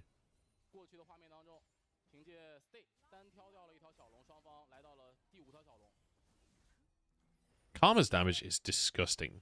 The fact that that Q did almost half a vampire's health through a shield, and Fofo now has ult again because of the ticks.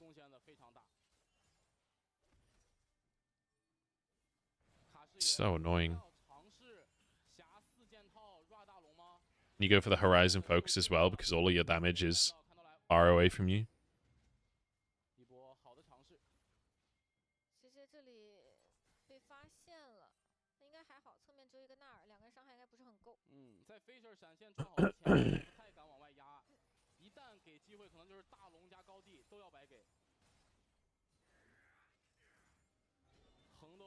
I feel like I don't exactly know what... I still don't feel like I have a good understanding of how Hui functions in a team. But I feel like EDG just want front to back, right? You've got Udyr. You've got Nautilus for engage. You have an on-hit Varus. Hey, I guess you just try and focus on hitting AD carry with your lightning bolts and stuff. Oh no. Oh, I wonder. He's actually alive. God damn, Rakan is so annoying. His costume is ult and his flash, though. I like the idea. I like the attempt on the flank. Did get caught, but hey, he got away with it, so kind of worth. Flash on Rakan isn't that important. I mean, it's nice, but it's not like you can still engage without it.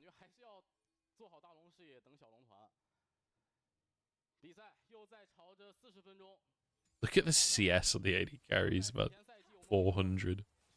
You can tell not a lot's been going on this game. Almost on 6 items.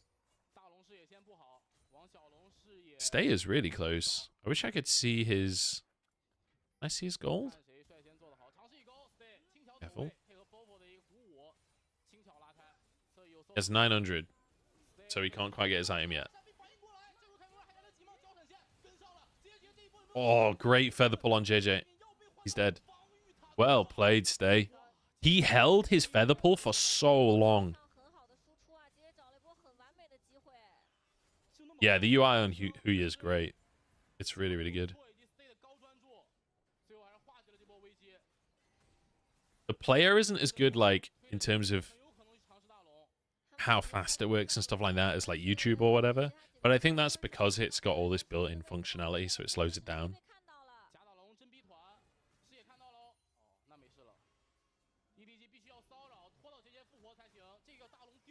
Wow, they one-shot the Baron. Man. It's happening again. How many Baron has it been? I don't know. We didn't get to watch the start of the game, unfortunately. This game was already halfway through. We were watching the other game. We were watching LGD versus JDG, so... That's the first Baron we've seen, but I don't know how many there has been up till this point.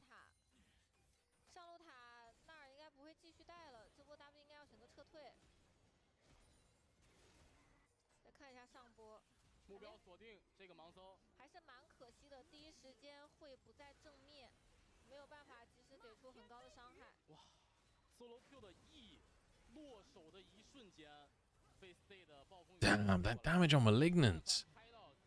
Just like chunks him as he thinks he's getting away. Damn. Brutal.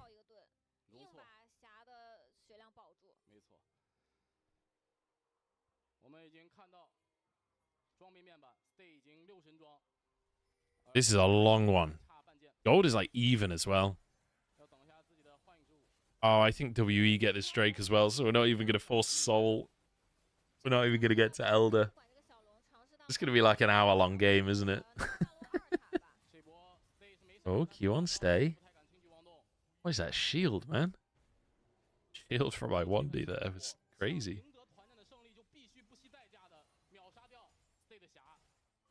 75-minute banger. Here we go.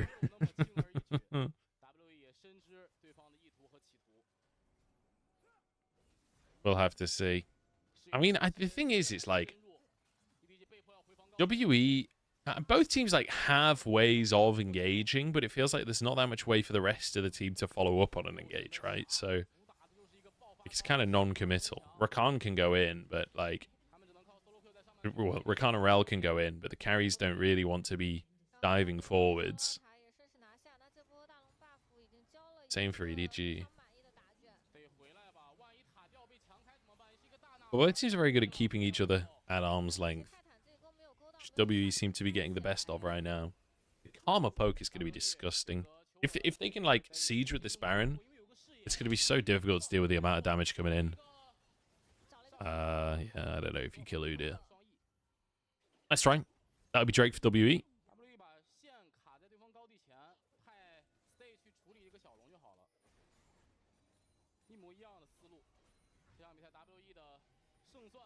And just get the bird lady to do it.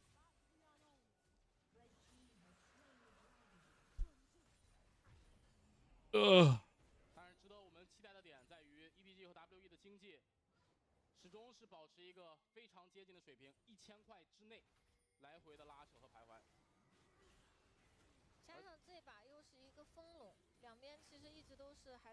Okay.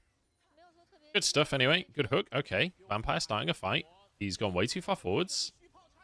Ignite is ticking. The shield is there. He's down. Malignant's burning everyone, but... Oh, I wonder. Huge knock-up. Wayward's there too. That's got to be it, right? Oh, the auto off. Oh, God. They both killed each other. I can't believe how many autos that took. They're both like 6-item AD carries. They just want to end. If solo kill can just stop the wave, yeah, what the fuck are they doing? How did they not see this coming? 但是 EDG 的双 C 还是打出了 What are you doing, lads? 球团没有 Okay, there we go. We've got the wave. W 有机会推下他们的感觉要被 基地，追死了。这时候的纳尔追人简直不要太爽。但 solo We kill really 可 just 能 chasing 稍微 Udyr? 断一下兵线吧，不给他们两个人直接去推自己门牙塔的机会。 时间差，漆黑都 Why are we just chasing Udyr? We got the wave. Surely we just fucking end the game, man. 拿下了500的赏金， Like, it's still 20 seconds on the carries. 马伤害也出现成效。 I don't know, man. I don't know why they're chasing here. 就是 EDG 为什么总要在对方也去开这个节 I don't know if they can end, but WE I feel like they probably could. 加洛加纳尔在野区打团的能力是很强的。其实对于 EDG 来说，他们最 That knock up from my 1D was huge. 对啊 ，W 巴不得你来开我呢。不然这个样子双 C 的走位空间没那么大。其实这一波 C 位已经尽力了，把自己伤害打满。说实话， I don't know what Wayward was doing at the end of that fight. He was just like spinning in circles. 不好说，可能要掉更多的防御塔资源。 He got like a really good combo onto Fisher, then just kind of stood and watched the 280 carries hit each other. 上路内防御塔，七龙珠即将来临， Okay, 这可能也是 EDG 为数不多的机会。 what do we got? Drake's not up for a little while. Baron's up in 50. I don't know. I feel like W have complete control. Unless they really fuck it, I don't see how EDG 何乐不为？ wins a fight realistically. 现在也没办法，他们这个阵容也是 Unless JJ is getting like a huge insect, like 去看能不能去抓到 I feel like Lee Sin's sort of 比如说中路杰杰尝试内角，其实也是 a little beyond his usefulness. 没有人，他们的一个走位小小的分开的一个空档，就这种机会很难抓，但一旦如果抓到的话，EDG 的机会就来了。 You don't have the wave clear to fight against a Zaya 杰杰这个盲 and a Karma for that matter. 一脚了，前期的状态 WE have in mid, so it's going to push anyway. 侧翼上浮给压力，中路把兵 So it should be complete control of the area for WE. And 已经 like, who is face checking in? You've got solo kill can face check in, but he can't tank forever. 大龙要刷 They chase him out, and then who 这 else? 边的视野，大龙球团，因为 C 这个装备抓大龙速度太快了， After this wave, WE should threaten Baron. 一片视野漆黑啊！导播给了很细的一个镜头。 They need to go threaten Baron now. 什么他 Wayward and Stay can literally two-man it. 只能看 WE 频繁的消失在视野当中，他们只能摸着石头过河。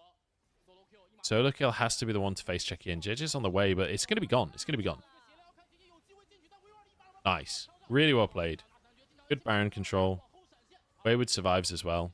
You just leave. You don't need to fight this now. 撤退，但是 EDG 不太能放虎归山吧？ Very nice. Okay. 人啊，只能看 We got a good, clean play out of one of the teams. That's good. We like that. It was quite slow, but hey, they did it. 尝试换一下中路的 I think they could have done it a couple of waves earlier, but they did it regardless. We're happy with that. We're very happy with that. 权，是因为 We got the reset off. We denied any 更赚。 return objectives. Drake coming up shortly. This will be Soul. WE. Rinse and repeat. Rinse and repeat. You could even send Wayward to deal with the bottom wave. 而且甚至风龙也其实不用那么 In fact, I would love it if they sent Wayward to deal with the bottom wave. They want to push the inhib. 主要是远古龙了， I feel like you could just take Drake. I guess Drake's not up for another, what, 30 seconds or something by the looks. 敌视野怎么去挤？给压力 Q Okay, nice. 那么流畅了，这个油桶经过了一下 I kind of expected EDG to 开始半血，泰坦被 commit a little bit harder here. 视野中下兵线送进去， They just want to end. 续上，就是最好的方法。 Oh my god, Fofo getting wrecked from a massive distance. 如果你觉得没机会 They can't really siege. 尝试一波， They have a wave coming bot though, but I don't know. Wayward's going to be mini Nar. TP 了，下路线刚好来，其他几个人在转线，这个时间也没有露出什么机 They 会。 don't care about the Drake at all. I'm not going to lie. 试一波吗 ？EDG I was wrong. Yeah, they don't need to go for the Drake. 背水一战 This is great. 一波，那自己泰坦可能要马上面临 And Stay is just chilling at the back of the fight, just autoing away for free. 先拆水晶 W Terrible feather pull though. Wayward's about to turn Mega. Oh! Got him into GA. He's fine. Ooh. Fish is desperately trying to snipe. Stay. Okay, that's Flash. He was too focused. He was looking at Stay. He wasn't looking at himself. He got caught. That's game. Okay, nice WE. Very slow. But hey, we'll take it. Wayward's coming back in as well. Lovely. Absolutely lovely. Very nice, clean fighting at the end there. Great Baron control.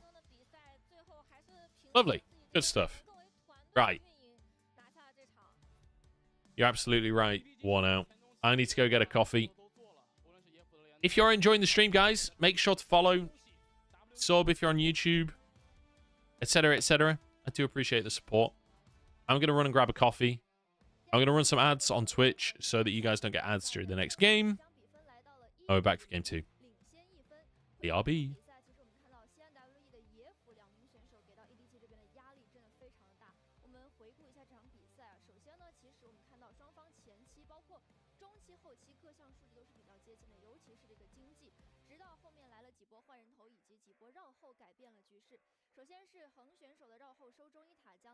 Snake 选手殒命了在中路上，随后呢，杰杰在下路环你一绕，配合了队友收下了 WE 选手的人头，直到后续中路 WE 呢也是依靠 Stay 的专注以及霞的容错顶住了压力，杰杰的盲僧也是命丧塔下 ，WE 拿下大龙也拿回了比赛的主动权。随着 EDG 开野辅被2换4，包括后面再拿一条大龙，也是让 WE 收割了这场比赛的胜利。我们问一下两位解说对于这场比赛怎么看呢？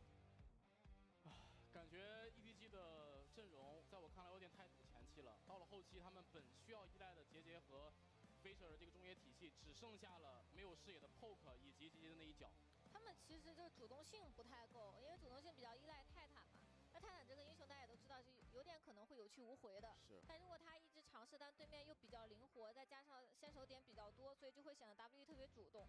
其实我感觉从后期能力上来讲的话 ，EDG 这边阵容是还蛮不错的，因为毕竟会的成长性，包括他们是一个攻速流的维鲁斯。但我觉得可惜就是他们的抓机会能力没有对面强。当你尝试抓到对面机会的时候，发现对面更多抓机会的人来抓你。是的，我们从赛后数据感觉可见一斑，就是双 C 都打了很高的输出，但我想提一个点，就在于视野的差距。是的，会这个英雄，会这个英雄就是要利用视野优势，不断打远距离的消耗的。但艾旺迪一直把视野安插在对方的视野当中，自己频繁的绕后，让会自保都很困难，更别说打输出了。所以，如果有 MVP， 我这票愿意给到辅助。这把我的 MVP 也会给到艾旺迪，因为确实这把前期的时候很早就开始 ，WE 他们把下半区库视野牢牢控住，也是让杰杰没有办法在下半区找机会。然后包括其实中期开始的几波绕后，都是让 EDG 他们在尝试进攻的时候都是没有能够成功的。是的，童宇老师当时给大家提醒了那个眼，就是艾旺迪3级去草丛插那个眼，从那个眼，我们本来以为是一个尝试，但没想到是整场比赛的一个缩影，一个开端。自此以后，所有的视野压制都让 WE 都让 EDG 这套阵容发挥出他们的特色和优点。来看一下本场的 highlight。我们在比赛结束后提到的一个点，前期 EDG 做的已经比较不错了，野辅的联动、中单的支援，他们的配合已经比此前改善了不少。是的，其实这一场可以能看到 EDG 在这一段时间做出的一些改变，而且也是向着不错的效果去发展的。但可能就是有些时候还是有一些不谨慎吧，因为也没办法，就是当你视野被对面牢牢控住的时候，可能就会有一些机会被对面抓到。而 WE 恰好比较完美的利用好了这几点，包括这种抓单，我觉得 EDG 众将已经找了很多不错的机会了，但显然这场比赛相对来说 WE 这个中辅的发挥是相当亮眼。是的，包括横。其实主要就是野辅的一个先手，包括中单的稳定，以及 AD， 其实霞也没有给到任何的机会。WE 的这把也是把自己的工作完美的呈现了，因为毕竟乌迪尔现在作为上单一个线霸，他选出纳尔来应对的时候，他也是打出纳尔所有的效果，没有能够让乌迪尔在对线的时候取得更大的优势。是，包括刚刚那波团都是 Stay 走位失误了，吃了个分心阿慧，接了个双勾血喉，不然的话那波团都不可能输。这应该是 EDG 全场最有希望的一波摸眼空中拍了。哎，如果是再晚那么一点，空间量衔接可能不一样，但是没有如果。而且这波也是机会不等人嘛，就如果当时会能够在正面的话，霞其实也是跑不掉的。但是就可惜机会就那么一瞬间，等不了。比赛进程当中，你说一个很关键点，就是 EDG 他也需要开团，所以我我们才看到这样的画面，就是 Vampire 不断的去尝试找机会，但是他这个野辅对抗和对方这个双坦纯扛不是一个量级。WE 思路很明确，从中期那2个钢铁合技，我觉得就已经很鲜明了思路。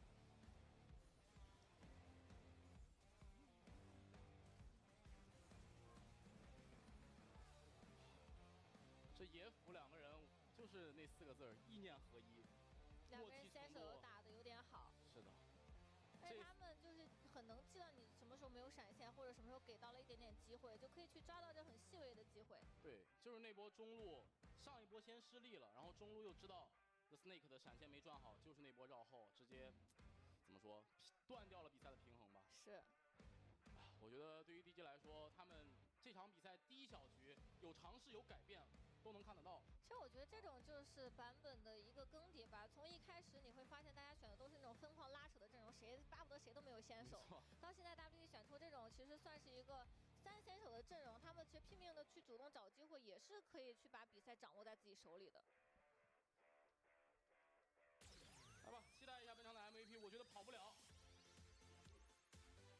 给到了艾旺蒂选手的落，翩若惊鸿，宛若游龙，几波绕后，包括视野的布控，让他成为了本场的赛场之星。这把艾旺蒂的视野给到了 EDG 太大的压力了，就是一直让 EDG 退出去之后，你后面永远有一个人可以绕过来。没错。同时，在赞扬艾旺蒂的完美表现，我们也不能落下他的好搭档、好兄弟小恒。野辅的这个惺惺相惜，野辅的意念合一，在这场比赛给我们留下了非常深刻的印象。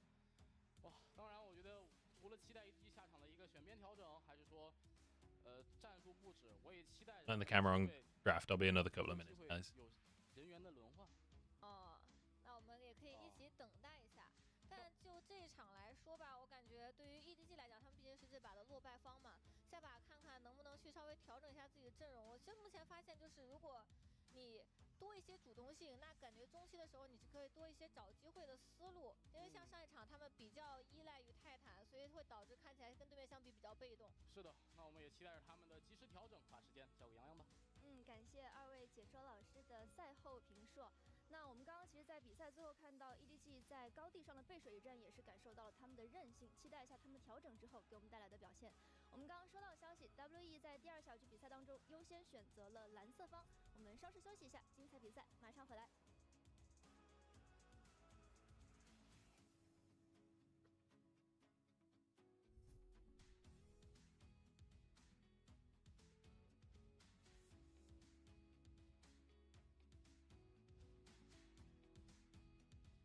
今晚碾压局，你的车。就这样了吗？或者说，开局吗？开就开。美孚速霸全效保护系列，挑战城市万变路况，保护引擎无惧磨损，无惧油泥，顺畅冷启动，无惧氧化，成功挑战实测验证，极速保护全效引万变。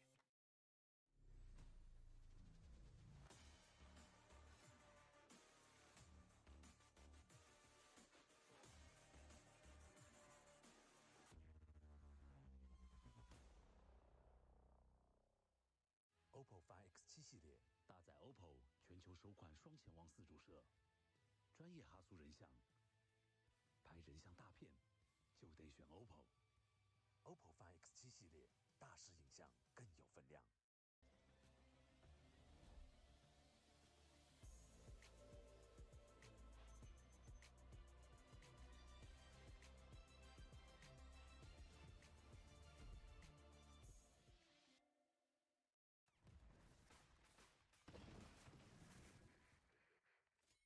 是战，是碾压所有极限，战力觉醒。有能量，当然战马。战马能量型维生素饮料。说到今年公司的业绩啊，有了显著的提升。我给大家精心准备了一些新年礼物。还有呢？当然还有了，一份99路的龙年迟到打折券。还有呢？没有了。真的还有？没有了，我要复制1遍啊！有啊，英雄联盟天龙之子版本真的还有活动和福利啊！英雄联盟天龙之子版本福利比你老板更给力。参加活动领取龙蛋，2月1日开启龙蛋即可免费获得新英雄斯莫德和龙岩限定皮肤。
笃行不怠，热爱不败。Hello， 各位召唤师们，大家好，欢迎大家回到2024英雄联盟职业联赛春季赛常规赛的比赛。我们刚刚看到的是 EDG 对战西安 WE 呢是先下一城，将比分来到了1-0，赢下了第1小局的胜利。那么在第2小局当中 ，WE 也是优先选择了蓝色方。在比赛正式开始之前，有一些讯息要跟各位召唤师们同步一下。比赛间歇，无事可做，和好友来一局人在塔在。LPL 官方授权小游戏正式上线，全新塔防体验刺激十足，快来和你的小伙伴一起上分！微信搜索"人在塔在"小游戏，无需下载，点击即玩。我们心有灵犀，不是吗？灵魂莲华阿狸联名款雕塑现已开定，该款雕塑通过姿态细节和场景氛围的打造，精致还原原画，展现阿狸魅力。预定即赠灵魂羁绊头像，快来周边商城带它回家吧！上微博搜索话题2024 LPL 参与互动讨论，30大 V 陪你边看边聊，体验一站式观赛，了解战队选手动态，解锁赛场内外的趣味花絮。欢迎大家在观赛之余参与到官方的活动当中。那么我们刚刚在赛后分析当中也提到了 EDG 在本场比赛其实很明显状态是有所回升的，但是面对到 WE 的野辅联动以及这个视野压力，包括强势的绕后，他们没有能够顶住压力，遗憾落败。想问一下2位解说老师，觉得在第2小局当中，双方应该做出哪些调整，可以更好的给我们呈现一场精彩的比赛呢？我觉得点挺多的，先聊聊这个选边，因为我觉得可能很多人在这个版本觉得选到蓝色方更优势，但对于 EDG 来说亦然，因为他们此前2小局的获胜都是在红色方，不一定是坏事儿。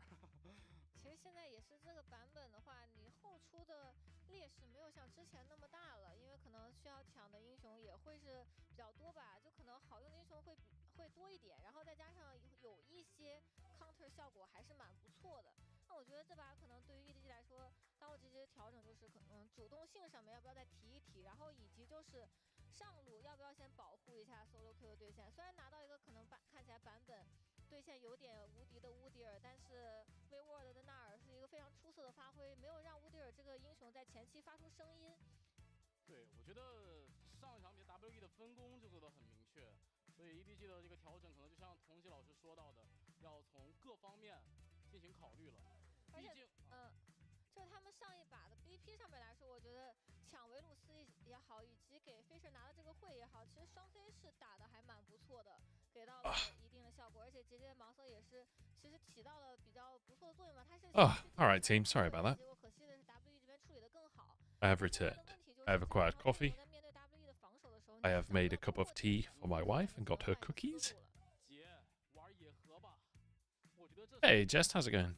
因为赛前包括多方的分析也就聊到这个点，就是你选择这种前期强的战士，然后中期强的这样。Okay, just in time. Just in time. I do the camera. I did do the camera.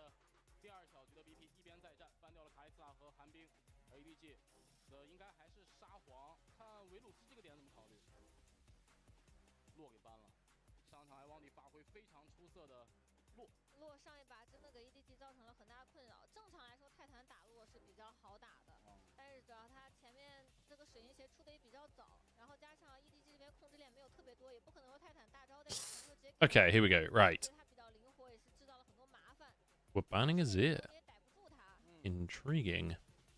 I suppose it's first pickable. Banning Rakan as well, so I guess we're not going...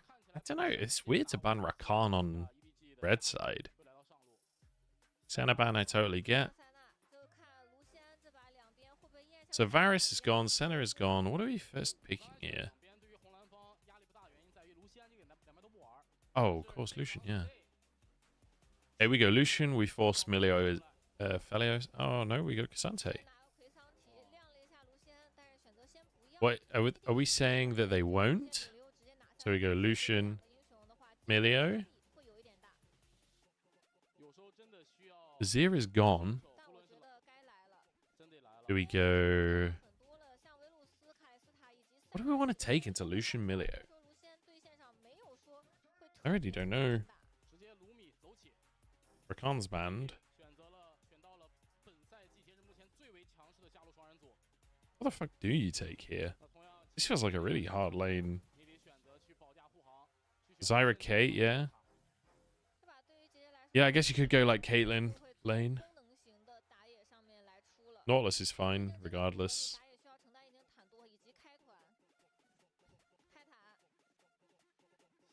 Nautilus Xayah.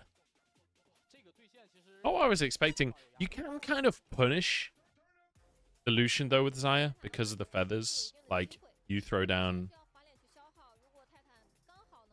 your feathers, then when he dashes forwards, you can root him.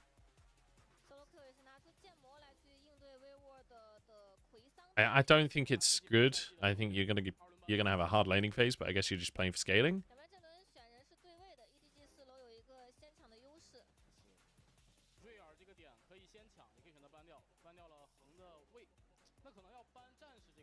They seem to be going back and forth between Solo Kill and Ala, but Ala, I think, is probably losing his mind on this team, so I wonder if he instigated the swap. Disco Elysium. I'm doing good, mate. I'm doing good.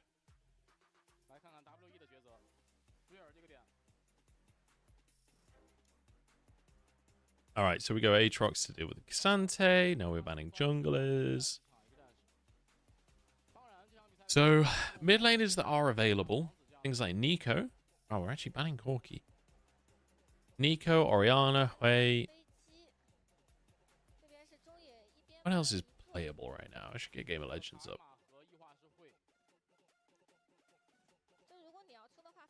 Oh, Akali. Akali's kind of good specifically for Azir, though. Tristana too, Talia.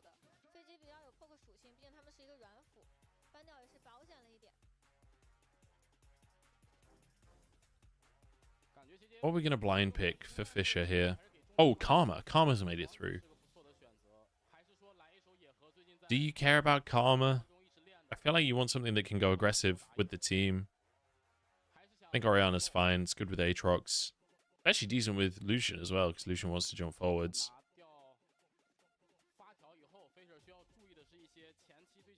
Okay, we go Hui again. Interesting. So we go Karma to answer it. Oh my god, I'm falling asleep just thinking about it. Hey Munch, why haven't we had the last hit for a few splits? Well, I'll let you in on a little secret. Scro. The last hit is a podcast that was paid for by the LPL. And then, I don't know, 3 or 4 splits ago, the LPL decided that they weren't going to commit any money to content anymore. And the budget got cut like 2 years in a row with TJ, and then TJ dropped the project, and now Riot have picked it up, and the budget is once again quite low. So there's just no budget to make official LPL content on the English side. It's pretty sad, honestly. Considering I started in 2020 we were over in China doing the broadcast, and we did loads of like skits and content and stuff. And now it's like been remote for this is the 3rd year, 4th year, and we've got progressively less content. And now we're not even doing a full broadcast. It's pretty fucking depressing. I'm not gonna lie to you. 尤其当他们拿到优势，寻求扩大优势的时候，就会显得比较难受了。是的。一旦 WE 闭气锋芒和你打拉扯、打游击战，那 EDG 就需要利用资源。Yeah, WE won game 1. 就是阵容主动性没有特别强吧，主动可能握在 WE 手里。还有一点就是，一旦你卢米的这个组合效果没有能够打出来，当你陷入劣势的时候，抓边也没有那么好抓。 All right, Lion Man. There's no need for that. Oh, I'm not fucking signed in. 其实主要还要看他们这把的一个规划，因为主要还是围绕着下路2个人。他们最完美的就是看一下下路能不能去做一下兵线，让打出一个等级差，然后在很早的时候就要直接来下路尝试找一下机会。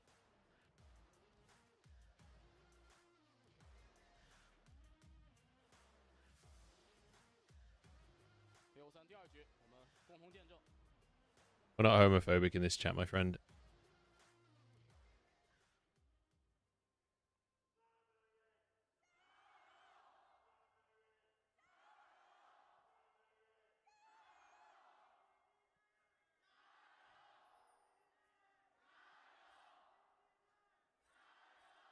I just love that we're at WE's arena here and it's fucking packed out. Look at those seats. Every seat is fucking full. And it's like WE has this huge fan base from long, long ago. And EDG, all of the fans have come out to support. And both of these teams fucking suck. It's like an insanely big fan matchup. But the teams just actually kind of suck. It's so amusing to me. Like, the Gyos are like, EDG, Gyro! Like, with their fucking heart and soul. And then you get onto the Rift and you just watch fucking Fofo cue the wave and Fisher fucking QE the wave. Wow, so exciting. WE's arena is... I can never remember. Oh, it's in Xi'an. That's it. So JDG's is in Beijing. LNG's is in Suzhou. WE's is in Xi'an. NIP has one in Shenzhen. And then all of the other teams are in Shanghai.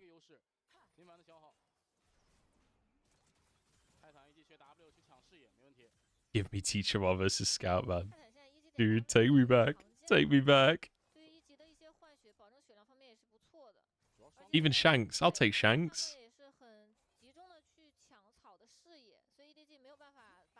It's not fucking Fofo, man.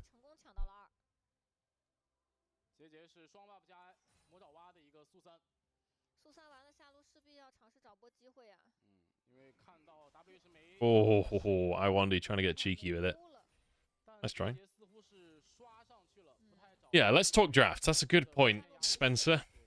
Let's talk drafts. Yeah, we've got Trundle. I don't hate the Trundle.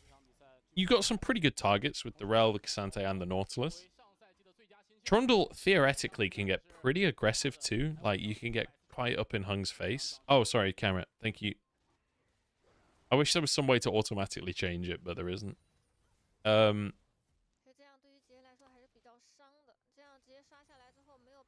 top lane matchup should theoretically go the way of Aatrox after a little while. But it's not crazy. Hi, Mr. Beast. You may be on the wrong YouTube channel, my friend. I do feel like there is more proactive tools on the side of EDG. Certainly in the early game. With this Lucian, with the Trundle. I just worry about setup for them. Like, how do you actually make a fight happen? Because, like, you know, Aatrox, unless you've got Aatrox on a flank, who else is starting a fight for this team? Like, what are we doing? To just sprint in Trundle Pillar to start the fight? Like, it's not going to happen. And then on the other side, you've got tons of engage for WE. You just don't have that much follow-up damage. But I feel like you can choose your fight a lot better for WE. I guess EDG are trying to play counter-engage, so, you know, Rel charges in, Trundle ults. You've got Milio to ult everyone out of the CC chain and whatever. And then try and out-damage. Okay, nice little lane gank. Oh, that is fucking beautiful. And they even gift the second one over to stay. I was too busy looking at the comps. I didn't even see Hung was in the bottom lane. Fucking gorgeous. It's really nice as well because he... So he started blue, then did his bottom quadrant, I think, and then Scuttle Crab, and then just walked into lane.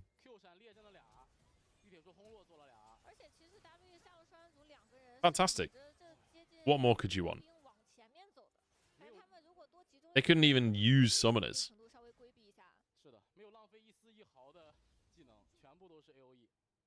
Are you going to China MSI? I have no idea yet. I hope so. I would really love to. I managed to... I was able to do MSI in London this year. So I'm hoping I'll be able to get MSI again, but that depends if Riot hire me. But I hope so. I really hope so.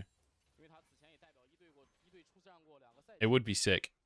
Because it's I can't remember where it is, but I've not... Is it Shenzhen it's in?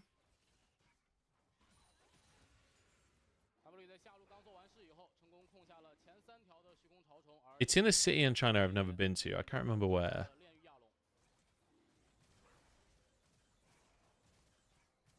It doesn't say on the wiki page.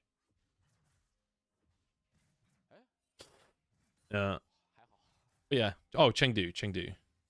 Yeah, I've never been to Chengdu, so I would hope I can go. Oh, it's your hometown? I didn't know that, Jess. Do you still live in Chengdu?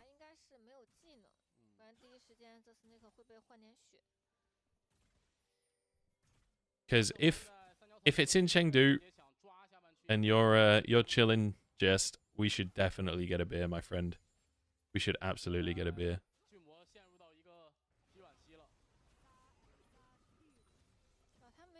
You're not there. Feels bad, man.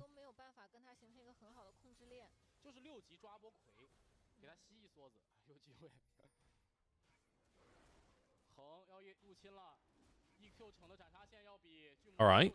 Here we go. Wayward starting a fight. Ult for ult. We all back away. But Hung is doing so well in the stronger matchup. I thought Trundle was meant to win this matchup. I just assumed he does, but...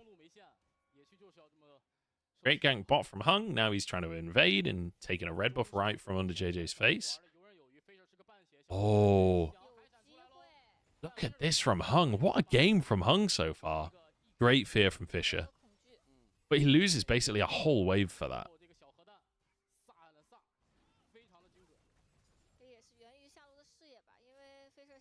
And Hung gets chickens as well.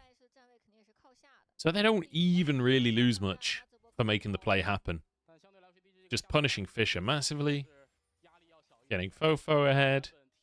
Getting Hung ahead individually. He's 10 CS up. Great stuff.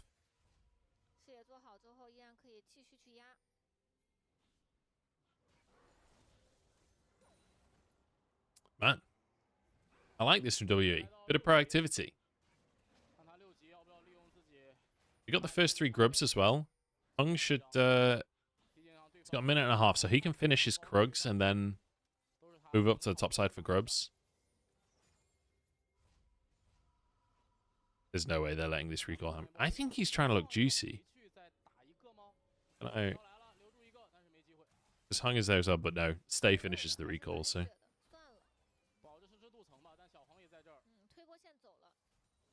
I wonder he can hold this wave. They really want to reset. Oh, no, okay. They've done enough.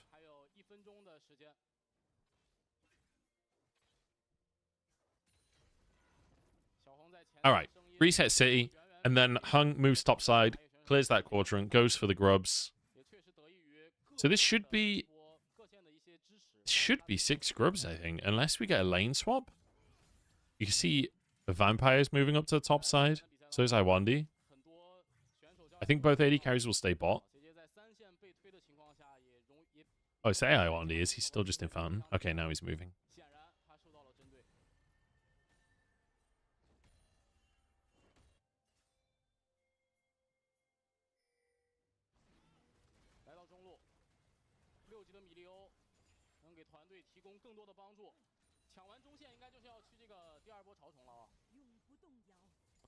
Yeah, you'd think... I mean, to be honest, I don't know whether... I'm pretty sure gambling sponsorship is still against Riot's internal rules. Robert Sarrow. So I think it's... I think currently they have like this set of rules of what is acceptable and isn't acceptable sponsorship. But I know they broke those rules for the FTX sponsorship a couple of years ago. Whether or not that, you know, like, that was such a disaster that I don't know if they'll ever break those rules again or if they'll change those rules, but it wouldn't surprise me at all if they change it to allow gambling. I feel like sports gambling sites pay for so much of sport in terms of broadcasting things. However, I do think that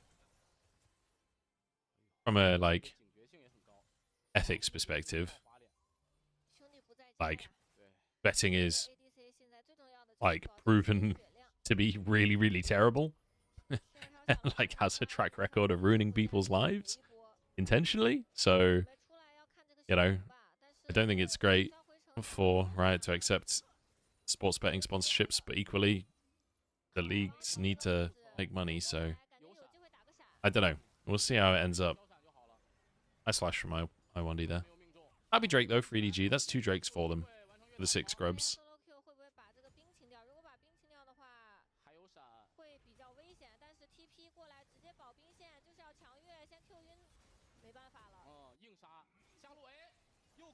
Oh, nice. Dude, stay in Iwandi. They're destroying this bottom lane with Xayah against Lucian Milio. This is not how this is meant to go. The Snake and Vampire have had some really tough laning phases. When I say tough, I mean, like, you know, they've not looked good. This is not it.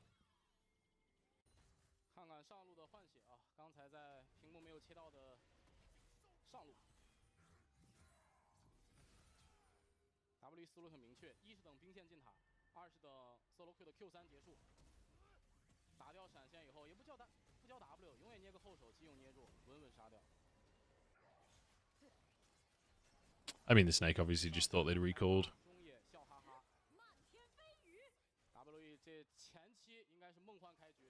Yep.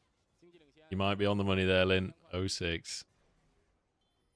I mean, it's already a 3,000 gold lead. I mean, at least it's a much more interesting game than I expected. Like, a lot of the WE games have been exceptionally boring. Oh, no. The culling got blocked by minions for half of it.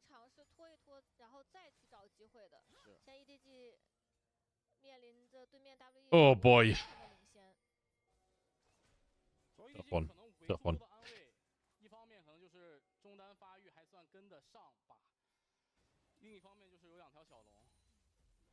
What are the top teams in LPL? Oh, hang on. Hold that thought. Ah, he's fine. Top teams are like BLG, Top Esports, JDG. Actually, NIP are 5-1 right now, but I feel like that's more scheduled than anything else. Like, they've not played against that many big teams. They played against JDG and lost, but they've beaten all the bottom teams, so they're at the top of the standings. I don't think they're a top team yet. In my mind, top 4 is like BLG, JDG, Top Esports, maybe LNG or Weibo. I don't know. I really don't feel the RNG have looked kind of terrible. EDG have looked terrible. Weibo look okay, but still dicey. I don't know. It's been a weird split, honestly, so far.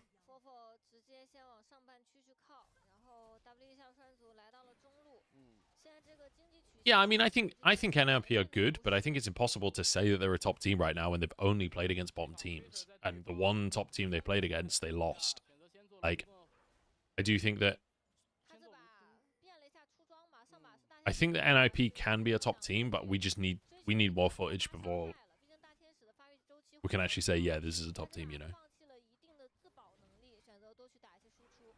Yeah, Rel is so far ahead in this one.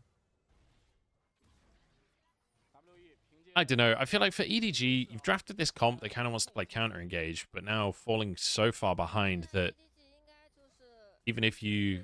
Like, if you get engaged on, even if you want to counter-engage, are you going to win that fight? I don't know. I feel like playing with a Lucian that's behind is just feels so terrible.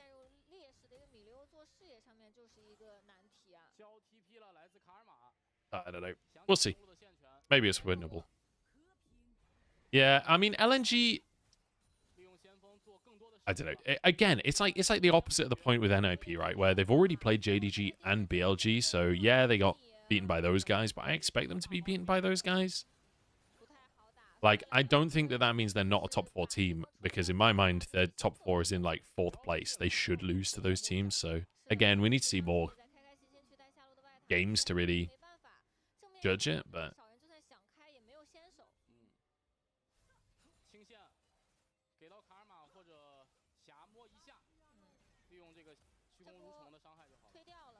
Oh, not it, I1D. Not it. I think he was trying to predict the flash. I think he thought the snake would flash backwards. So he was trying to queue for the flash.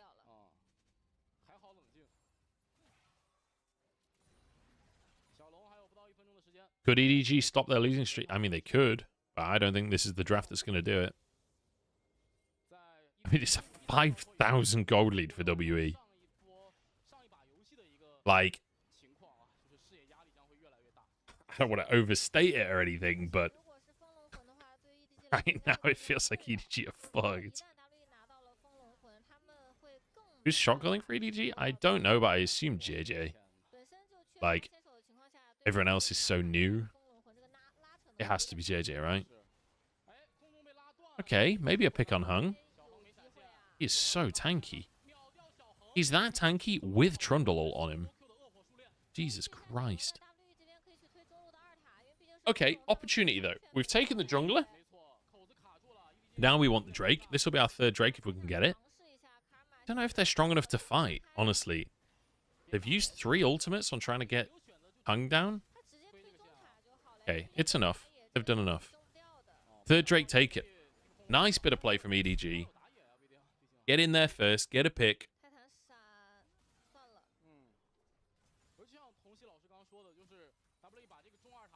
Yeah, EDG are kind of starting again this split.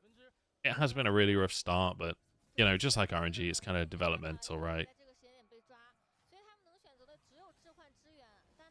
For making Karma Q look hard to hit.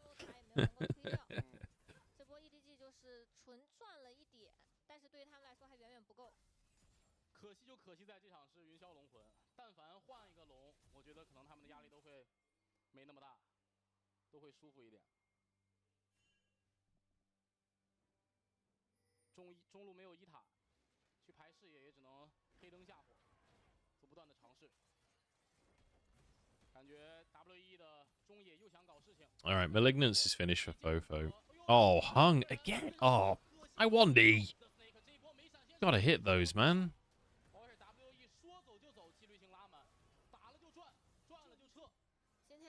I mean, considering how well this game is going for WE, I1D is not... He's just not hitting the hooks. And that's kind of your one job as Nautilus.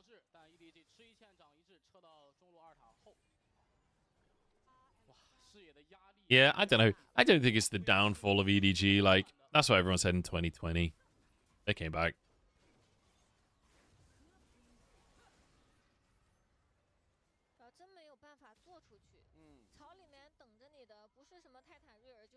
Was every game tonight at Cloud Soul? I think the first game was not, but other than that, yeah. I can't actually remember the first game, but yeah.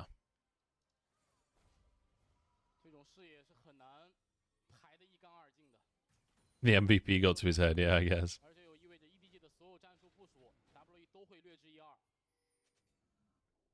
Yeah, and again, like, we're going to go for quite a slow one because WE have a bunch of scaling aspects. You kind of want to get to like 2-3 items on Karma and Zaya. So they're kind of fine just playing it really slow and scaling.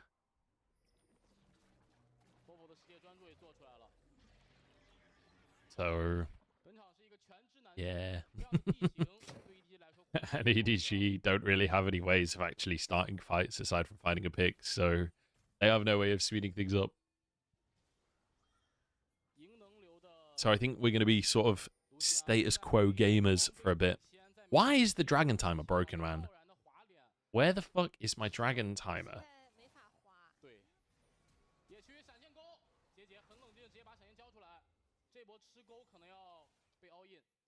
Looks more like a mouse than a dragon.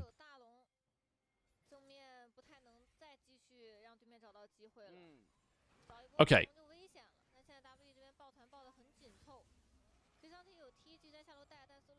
We continue to have some nothing gameplay. Fisher's searching, but nearly said Fisher's fishing for it. That's a pitfall I have to avoid now as a commentator. Oh, Vampire. Wait, I won. He didn't auto him. Oh, I won, man! Holy fuck. What is he doing? He didn't auto Vampire, and then off of his ult, he misses the Q. Like, there are legit, like, 4 more kills in this game if Iwandi hits his hooks. That one's fair enough. He got outplayed by the Trundle, but... Okay, nice. Wayward will do it for him. We're quite happy with the kill on Fofo as well. Oh, okay. Fofo can get another Q, yeah. Okay, well, he fucked it. Drake's coming up soon. We've got to reset. Honestly, WE are kind of strong right now. Do you just allow Cloud Soul so you can get Elder? I don't hate the idea. I wish more teams would play like that. You are against Aatrox. And Lucian getting the move speed for his ult is pretty good too. Against Trundle too. Yeah, maybe you can't concede this.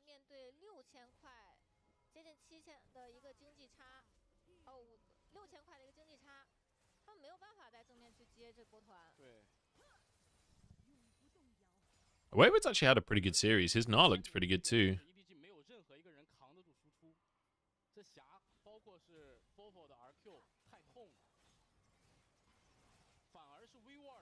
I mean, there's not that many 0-16 teams, right? V5 is in there multiple times.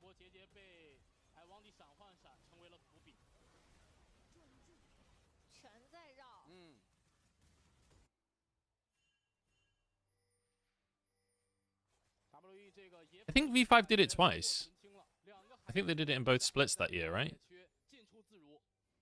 Or, no, they did it 2 springs or 2 summers in a row? Didn't they, like, break their own record? I can't remember.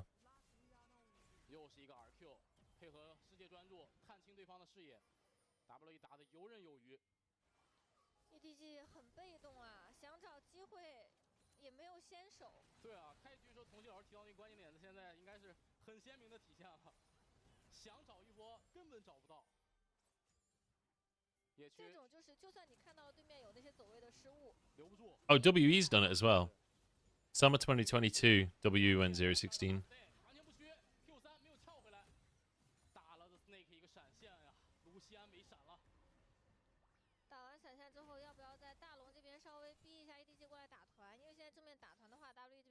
性还是很强的，但他们也是比较求稳。 We'll do a little award ceremony at the end of the year. EDG goes 0 and 16. I'll make a like trophy cabinet with each of the teams that's managed it.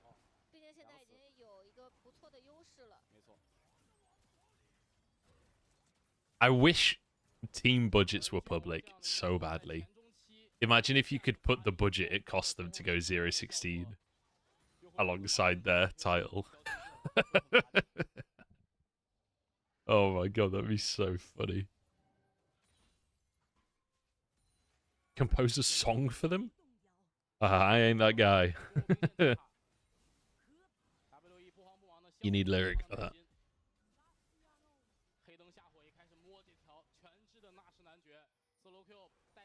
Okay. We're just gonna do Baron again. This is just game 2. This is literally game 2 again. We just sit with Xayah on Baron, take it for free. EDG can't walk in.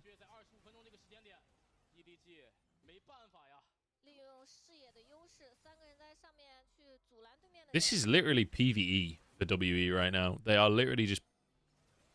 They're playing Helldivers, not League of Legends. They're just walking in, nades into the bug pits.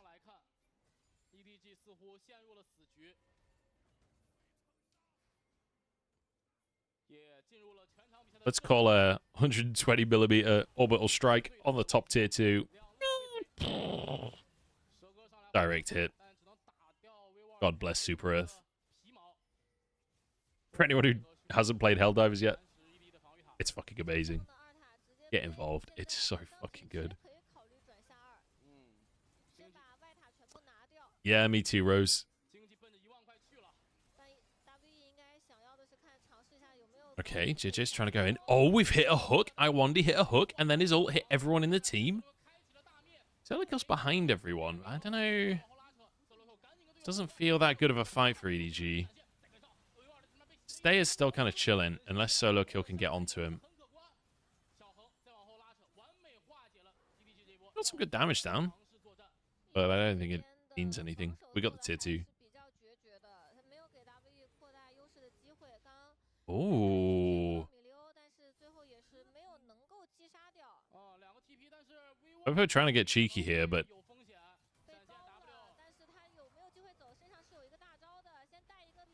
Oh my god, no way. Does Wayward get a kill? 1v3! What the fuck?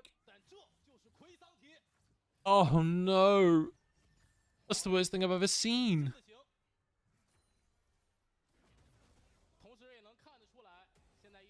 Also, Fofo's TP was so shit.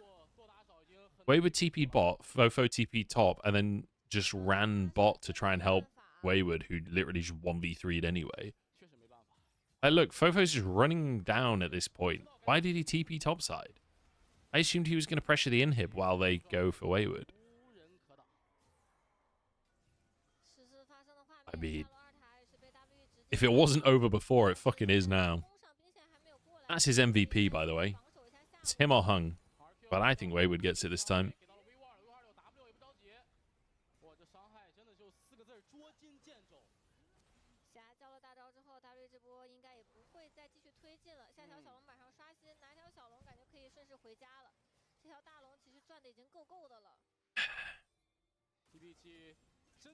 Yeah, he's Cassanted all over him. Okay, that's game. We just run it bot.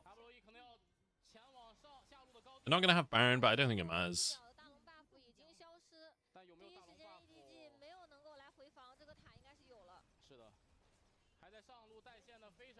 In the end, 25 seconds on JJ. There's a decent amount of wave clear. They'll at least get 2 inhibs.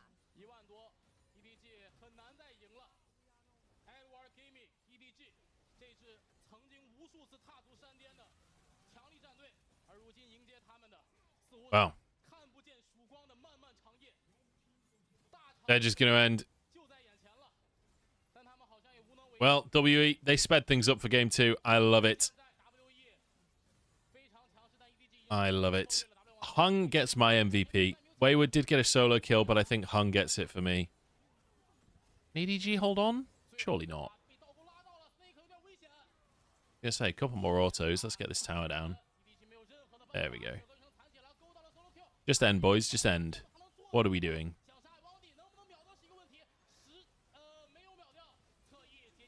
Okay, there we go. Now we're talking. Does Stay have ult? No. Oh, he's in trouble. Oh my god, Solika's going to kill everyone. Oh, he's not, lol. Karma. Hit the nexus! Oh boy. Everyone in chat, give us a salute for 0-6 EDG. God bless Super Earth. Wow.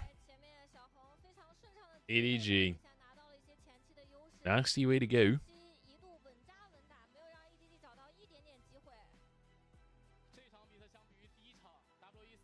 JJ's grinning. He knows how fucked it is. JJ knows precisely how fucked it all is. He's just like laughing. He's like, what the fuck can I do, bro? Oh no.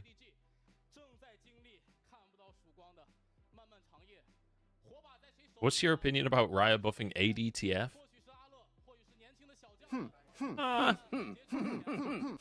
I don't see it as a big problem.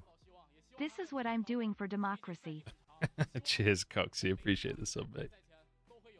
Yeah, I don't know. I feel like TF is more designed to be played that style. Like even APTF plays that kind of style a lot of the time.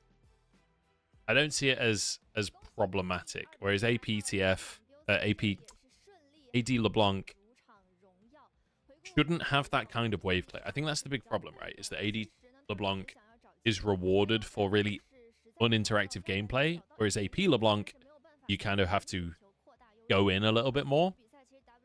Like, LeBlanc's not designed to be that, whereas TF is designed to be kind of non-committal, hitting from a distance anyway, right? And using your ult to affect the map. So I think ADTF is a lot healthier than AD LeBlanc is. And yeah, he doesn't have the dashes to instantly proc his chivs either.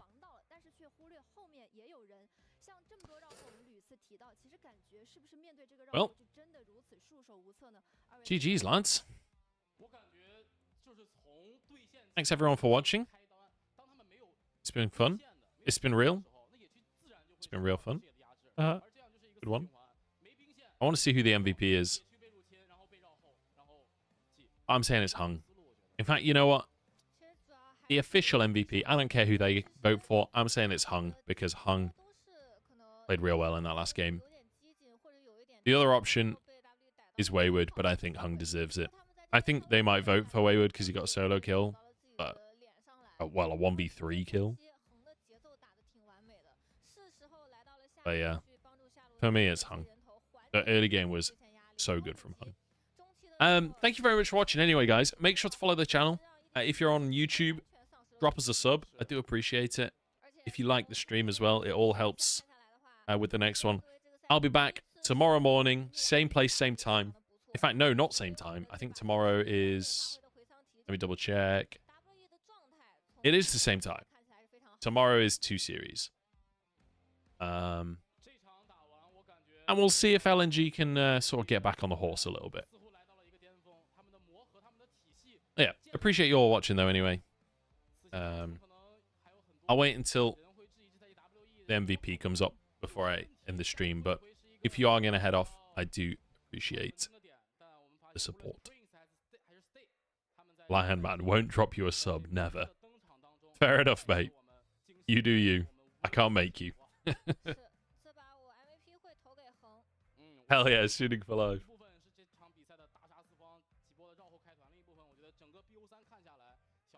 Yeah, I'm going to throw some ads up at the end, but I don't want to do it over the MVP because I feel like people want to see who the MVP is.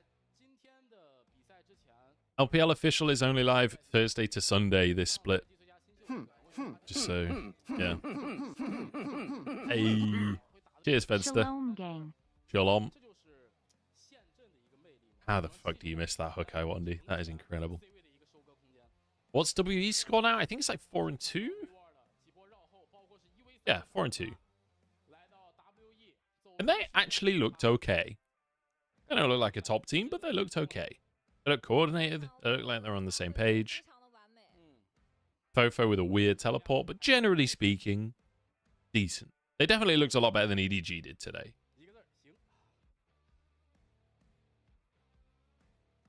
I don't know how many kills everyone had. I'm sorry.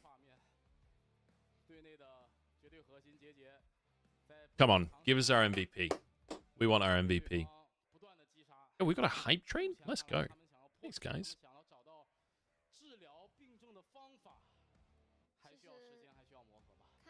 Hype train made exclusively of people I know in real life. Living the dream. Who hasn't looked better than EDG? It's true. Is Prince permabenched? I don't know. I don't know. Well, I'm going to be honest, Stay looked great today, so I'm kind of okay with Stay being on this team. Looks pretty good. Omega Cybers, thank you for the bits. Appreciate that. Got some little heart emojis on the hype train. That's exciting. Come on, LPL. Give me the MVP. I'm begging you.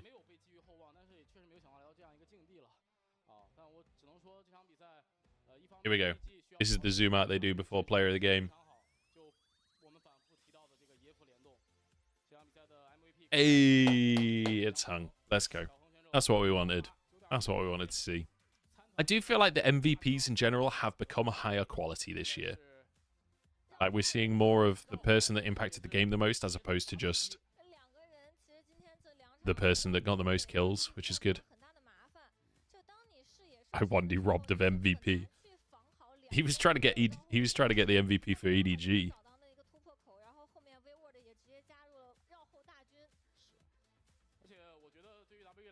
Yeah, I guess kind of both teams playing with a substitute AD carry today. I never even realized that, yeah, because EDG, they swapped Leave for the Snake, WE swapped Prince for Stay.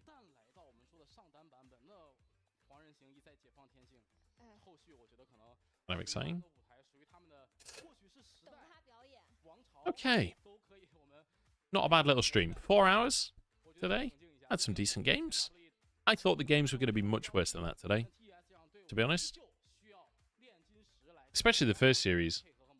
We had a really good person. Okay, I see it. I see it. One person, the one that didn't go for him, it was for Wayward, so I can allow that. I can get on board with that. All right. I'm gonna call it there. Thanks very much for watching, everyone. Appreciate the subs, appreciate the follows, appreciate all that good stuff on both platforms. Also, huge day today on YouTube. We hit 1,500 viewers on YouTube today. That's crazy. Thank you very much, everyone, for watching. I really do appreciate it. I'll be back tomorrow, same time, and I'll see you there. Thanks for watching.